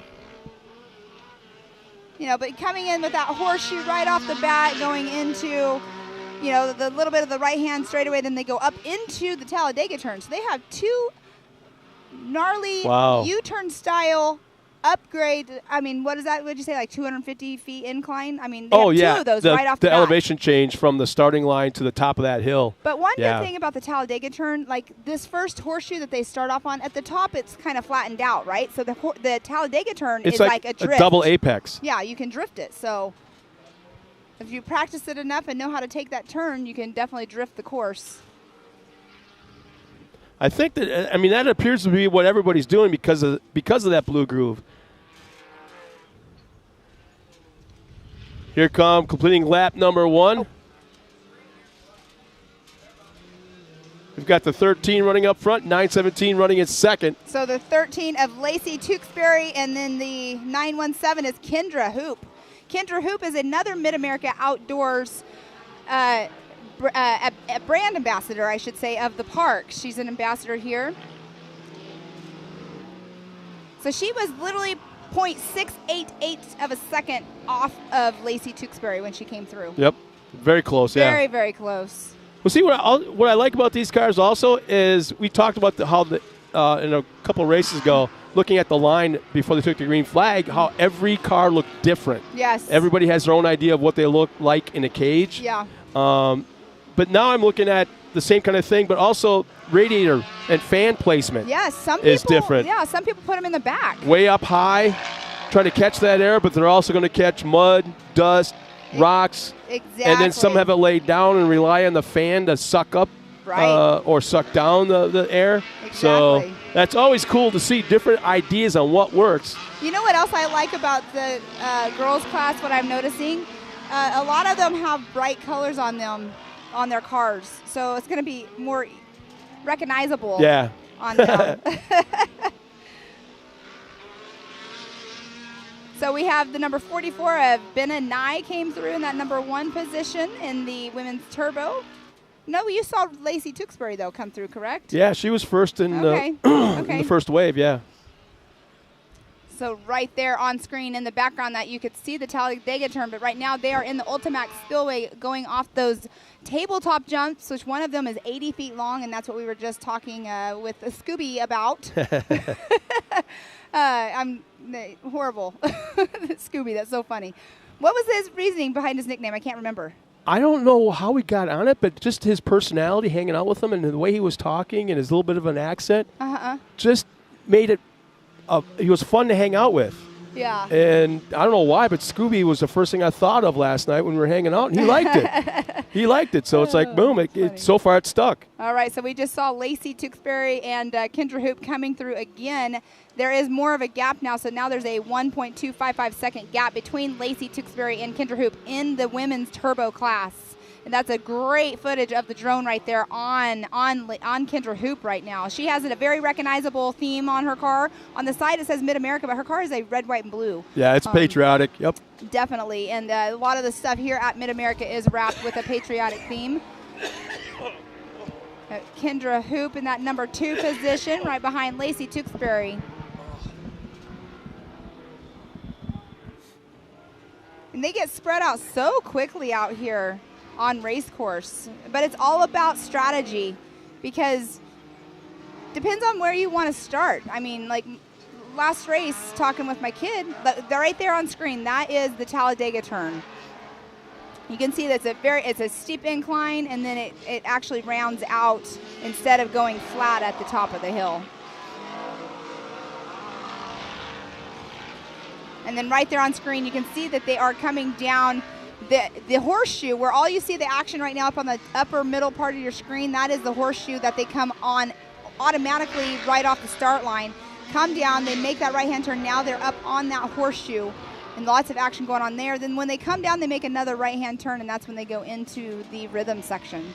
I haven't seen it happen yet today, but you talk about coming down that hill and making that right-hand turn, and some of these guys, you see a little bit of a blue groove, a little bit of a wet spot right before it. But if they miss that turn, if they go wide, it's about a 10, 12-foot drop-off to the oncoming lane. And so far, nobody's come really close to it, but you just never – you don't know what's going to happen when we get into the main events. And look at this battle coming through the start-finish line right now. But on screen, we do have battle going on out in the rhythm section.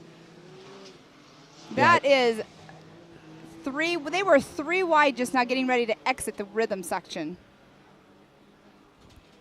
Tell you, Tewksbury's looking so strong right now. Just, I mean, almost stealth fast, I guess you could call it, because she's not hanging it out. She's not showy. She's not like real aggressive. She's smooth. She's like an ice woman. And smooth Instead as of ice fast. man, ice woman. Ice woman.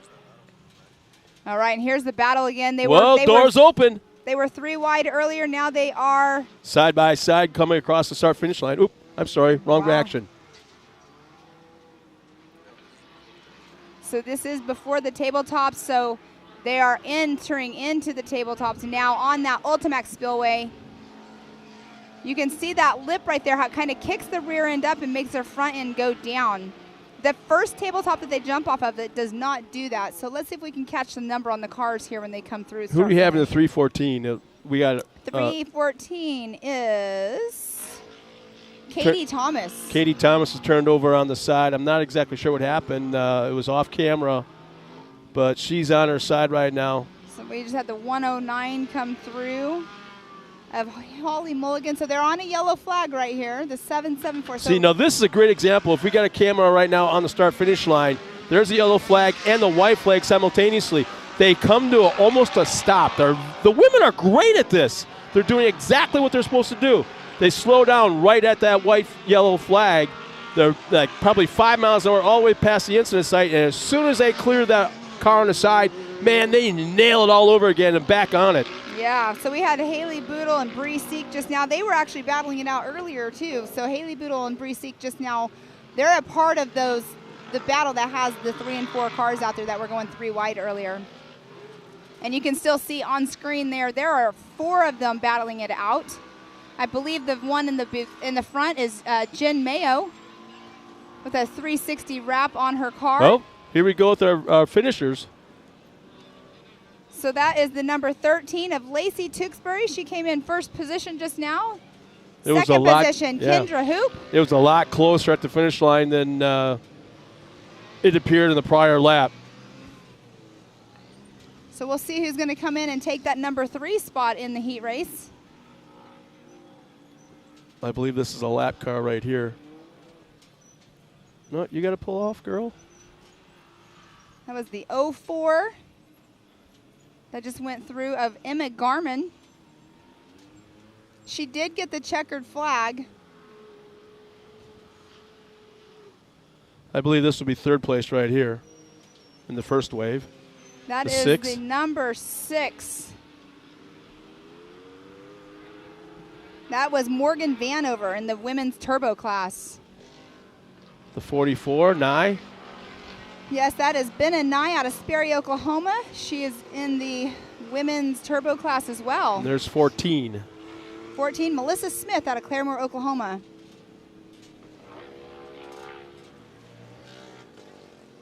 So unfortunate for Katie Thomas. Hopefully it's going to be an easy fix for her and she can get out into the main race. She will be starting in the back.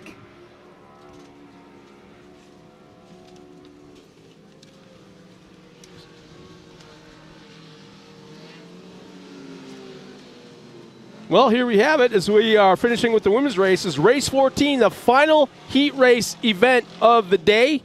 We'll take a quick break and then go right into our main events. We got 21 entries.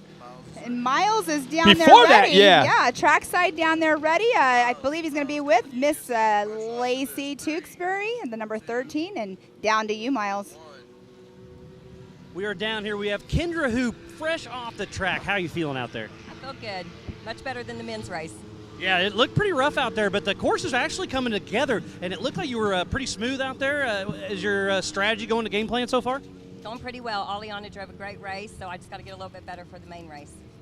So you're going to be in the main here in just a little bit. You have your daughter out there racing as well. She'll be racing a little bit later on. No daughter for me. It's just me. Oh, you're sorry about that. I misunderstood you. So, yeah, you'll be out there. You'll be running hard and bumping doors with the gals. I love seeing you gals out there running hard. It's pretty cool. Yes, I love racing with the girls. I race with the men also. That's totally different, but it's fun for me to race with the women. Yeah, and you've done a great job. What's your favorite part out there on track? I'm definitely going to say I like the back stretch with the whoop-de-whoops. Get a little rhythm section going on, get a little hang time. What's your favorite part in the park? Oh, I just love that the park's family friendly. So even if you don't love the races, you can come out here and there's plenty to do. Yeah, I mean, there's everything to do. It's an off-road resort is what I like to call it. The place is amazing. Yes, I brought my dad today, so I'm happy that he's here and everyone can enjoy spending some time together. Well, thanks for everything you're doing here at the park and out on track. We'll let you get back, check everything out, but I thoroughly appreciate it. Thank you. All right, Kendra, head on back, and we'll be right back after this.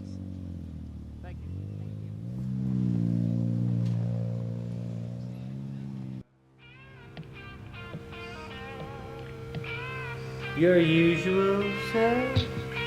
Please. The sound of a 1000cc turbo engine cranking at 8,000 RPMs just got better.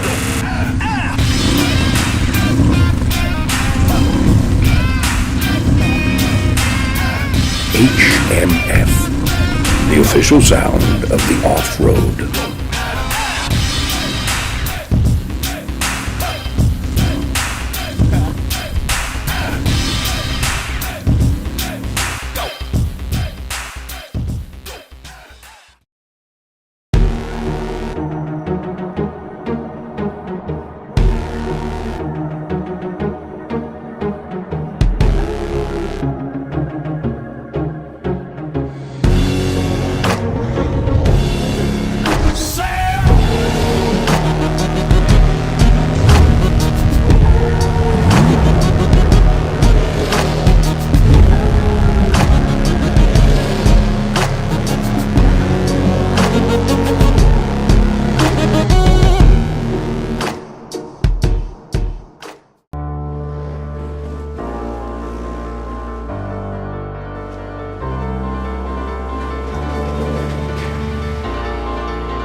Kyle, it's always a great time chatting with you. How was practice today?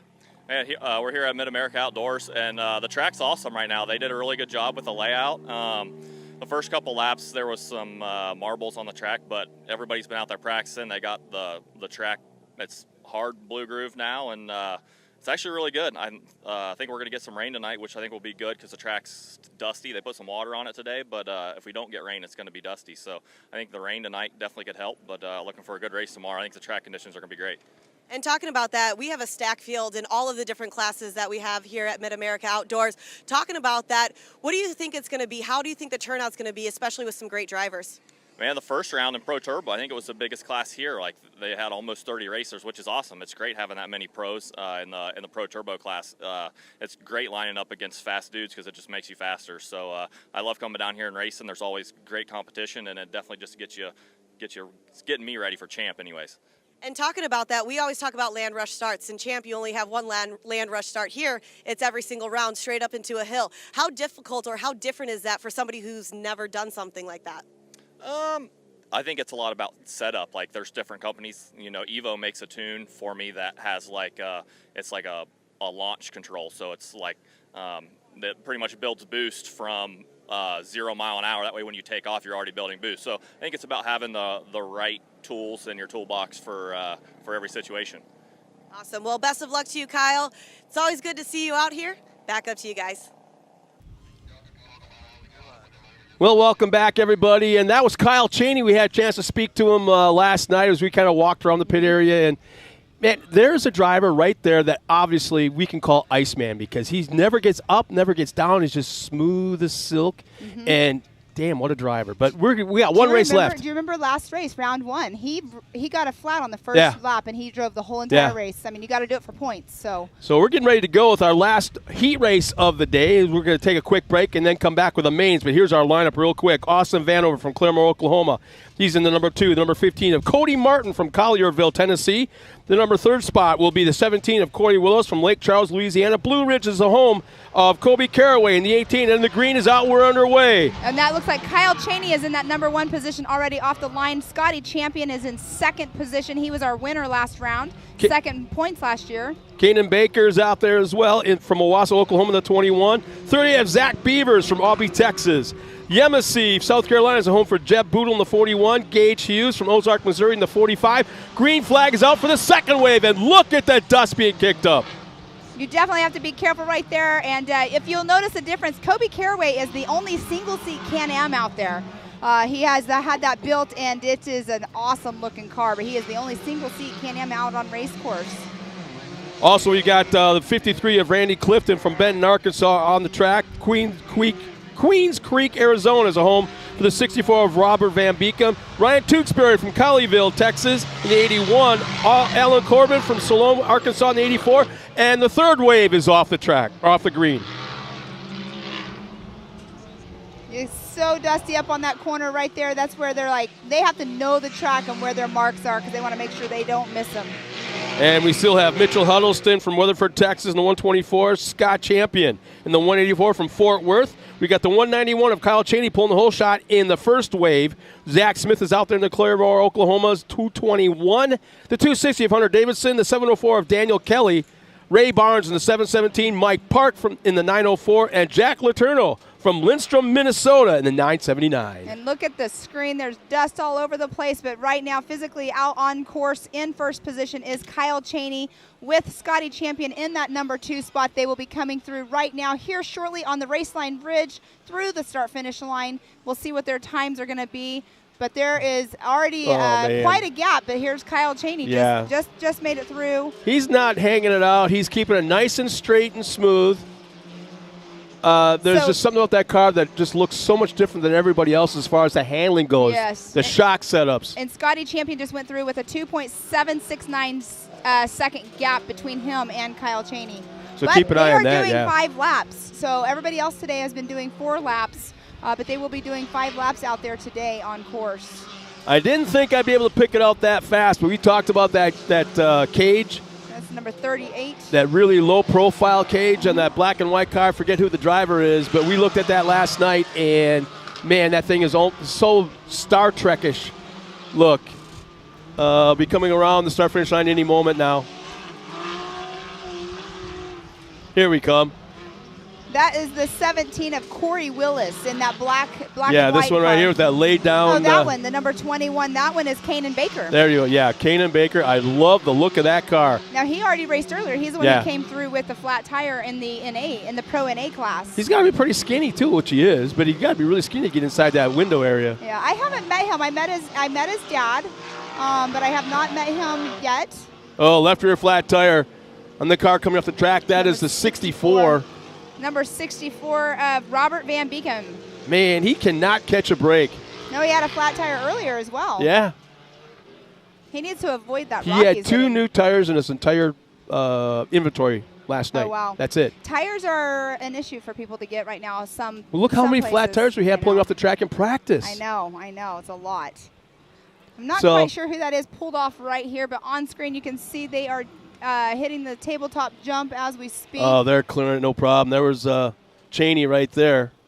Oh, and he's pulled that out. Actually, is Cheney's right here. The 81 Oh, yeah, of you're Ryan right. Tewksbury was who you saw on the tabletop jump. So what's the time gap now? What would you say it was? 2.6 last time? Yes, I did. Let's see what it comes up as. It's a 4.001 second gap between Kyle Cheney and Scotty Champion at this time. You know, Champion, why? I mean, look at the gap he's got back to third. Why go any faster than what you have to now? Yeah, and for, 2 starting spots? There's Ryan Tewksbury just went through. The number 84, that is Alan Corbin. He just went through start-finish line. So remember, these guys are doing 5 laps in this race, in their heat race, and they're going to be going into 6 laps for their main event. No, out there, it looks like this, so they're really stretched out, but keep in mind there was 3 different ways of cars going off the line, so Right. that kind of, they're racing for placement, starting position. Exactly. Which sounded complicated when we tried to explain it earlier in the day. But it'll make sense when you see him on the line for their main event. Gosh, I love the look of that car. It's so stealth-like. It's like the Starship. First thing I asked him last night. What do you call it? Yeah. Starship? Yeah.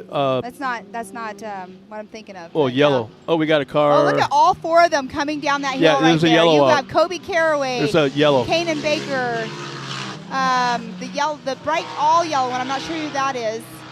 But they were all together. I mean, they're all together. They bunched up real tight right at the first yellow flag, which is at the top of the hill, where they're coming out of the corner on the left-hand turn, as there's a car at the bottom of the hill just past the right-hand side. Yeah, it looks like they broke something in their right front. That looks like that's where they're looking at. They'll have to get them towed off race course. Yeah, and it's so steep right there. There's no way that they could just drive forward off the course. So on screen here, it looks like they're kind of spreading out a little bit, but they're all in that rhythm section right now. Right here, it's a big sweeping left-hand turn. They'll go into a step up. There's Cheney once again, a little bit bigger gap than it was in the last lap. Now, you're a former racer. I got to ask you, all right? You're Kyle Cheney. Do you go just as fast as you have to at this point to maintain that top spot? Or do you just go right to the wood and see what this car can handle and taking notes for the race coming up in the main event? Oh, wow, that was a nice rollover. Okay, so that where he just rolled over, that's actually a very tricky section. I'll get to your question in just a second. That section right there, you can either take the left-hand turn or the left-hand side of that, and it's actually kind of like a jump, but you have to check up because it goes into a tight left. Or the faster guys, what they've been doing is they've been using the bank, and that's what they've been making their turn with. But back to that question, if I'm Kyle Cheney and I'm out there on race course, I'm not going to let up. I'm going to stay on it. I'm not gonna give my spot up. I'll push it because you have time to go out and fix something that might happen to your car. So there's the number 15 of Cody Martin. 21 right behind, probably a second or so back. 21 is Kanan Baker. 704 of Daniel Kelly. I asked his dad last night if he put that thing in the wind tunnel. Oh, gosh. There's Kobe Caraway. Looks like he might have a right Yeah, he rear does. flat. Most definitely, yeah. He's the one that's in the single-seat Can-Am. It's a very awesome-looking car.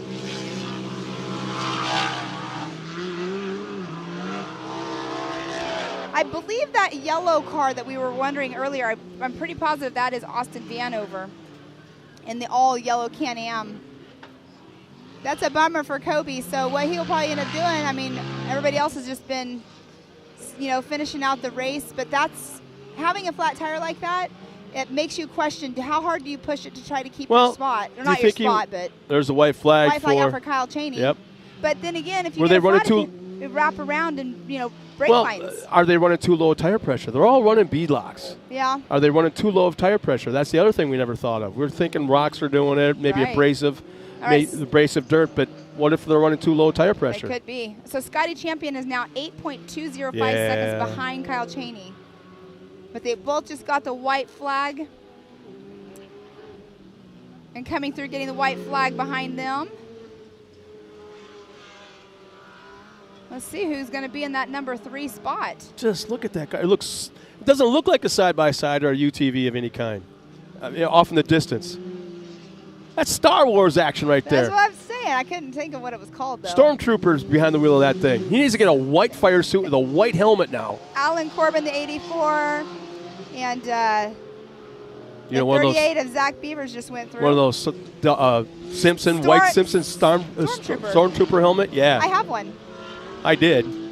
But yeah, can you imagine a white fire suit with a Stormtrooper helmet in that thing? Yeah, oh, hell right? yeah. That's a good battle going on, though, between Cody Martin and Kanan Baker. Both very competitive. Now, if you remember correctly, Cody Martin last year. Oh, that was or last race, last race, round last one, round. He was unfortunate and wrecked. He had to work hard to get his car back together for this race. It was pretty. Oh, they just hopped tires. I just saw that. Whoa, the left front and right rear, yeah. And that's on screen, so you would have seen that. They are now in that rhythm section.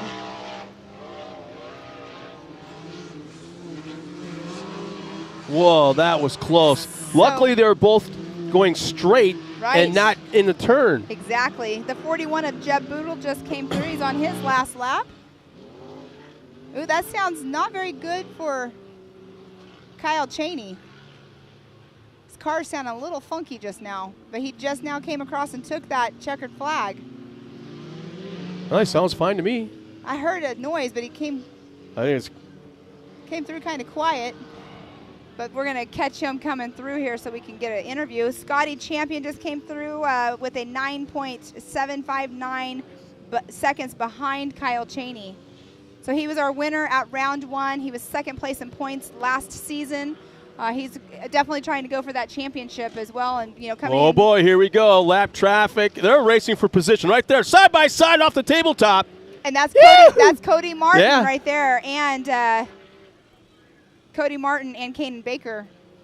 You battle it till the end. You don't let up. You stay on it. That one starting spot could mean everything. Exactly. So Ryan Tewksbury's in that number 3 spot. We have Austin Vanover who came through. Yep, and he'll hang on to the spot barely as they cross the line. Oh, they racing to the finish like we were just talking about. Martin, when one guy's out there and he's just blasted by you, all of a sudden your ego kicks in and go, okay, you know what? You're not going to make it look that easy. I'm coming back at you. And Kanan Baker he's only 14 years old. Well, there you go. No fear. Yeah, exactly.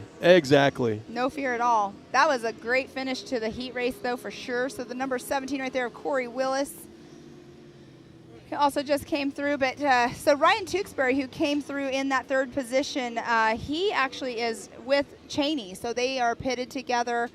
They were pitted together round 1. So they are a team within each other. And here they are 1 and 3. All right. It sounds like Tiffany has Cheney trackside already. Tiffany, who do you have? All right, Kyle, that was a nice run. You pretty much had clean air out there, and coming out and seeing exactly what you can do. How are you feeling right now?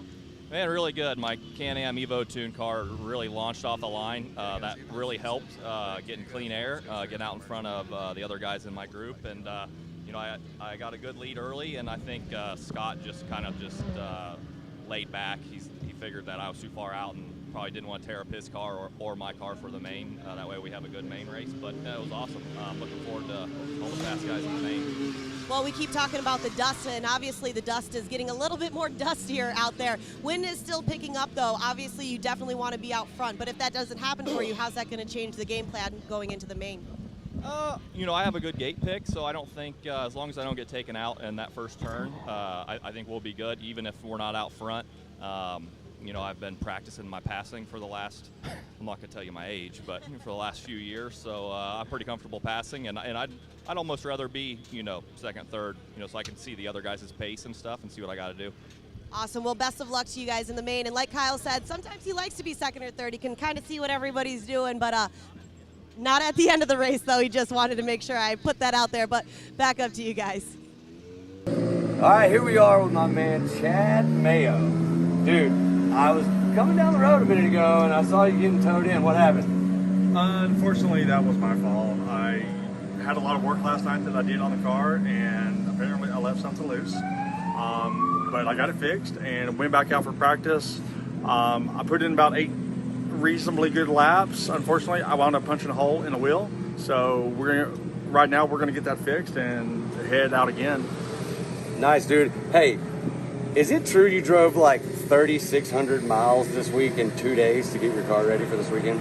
Well, actually it was 2,200, but I did do 36 hours worth of driving in 3 days. And that's what you got to do in between round 1 and round 2 when you own a business and hardly ever have time.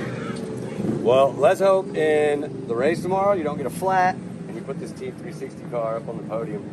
Looking forward to watching it, dude. Absolutely. Thank you. Coming. The layout, the jumps, everything's fun. You just go out there and run wide open and have a good time. And talking about that, you've got a stacked field, especially with the Pro Turbos. And talking about that, some great drivers out there. What's the game plan heading into the main? Game plan is to repeat exactly what I just did, and that's grab a whole shot and never look back. Awesome. Well, best of luck to you, Zach. I'm going to let you get back out there. Hoping to chat with you towards the end as well. Like we said, you've got a stacked field. Absolutely. We'll be back up here. Awesome. Back up to you guys. Thanks, Tiffany. So we are going to actually take a quick break before we come back for live racing action here. Main events from this point on. 2 o'clock racing action. We're going back live at 1:50, so tune in at 1:50. We got a lot to talk about before these main events. Yes, we do. Racing's at 2 o'clock. We'll be coming back at you then. Everybody grab something to eat, something to drink, then come on back to your laptops, your TVs, grab a chair, grab that comfortable sofa, and we'll see you then. Ready for any challenge. Maxxis tires can handle even the most punishing off-road conditions.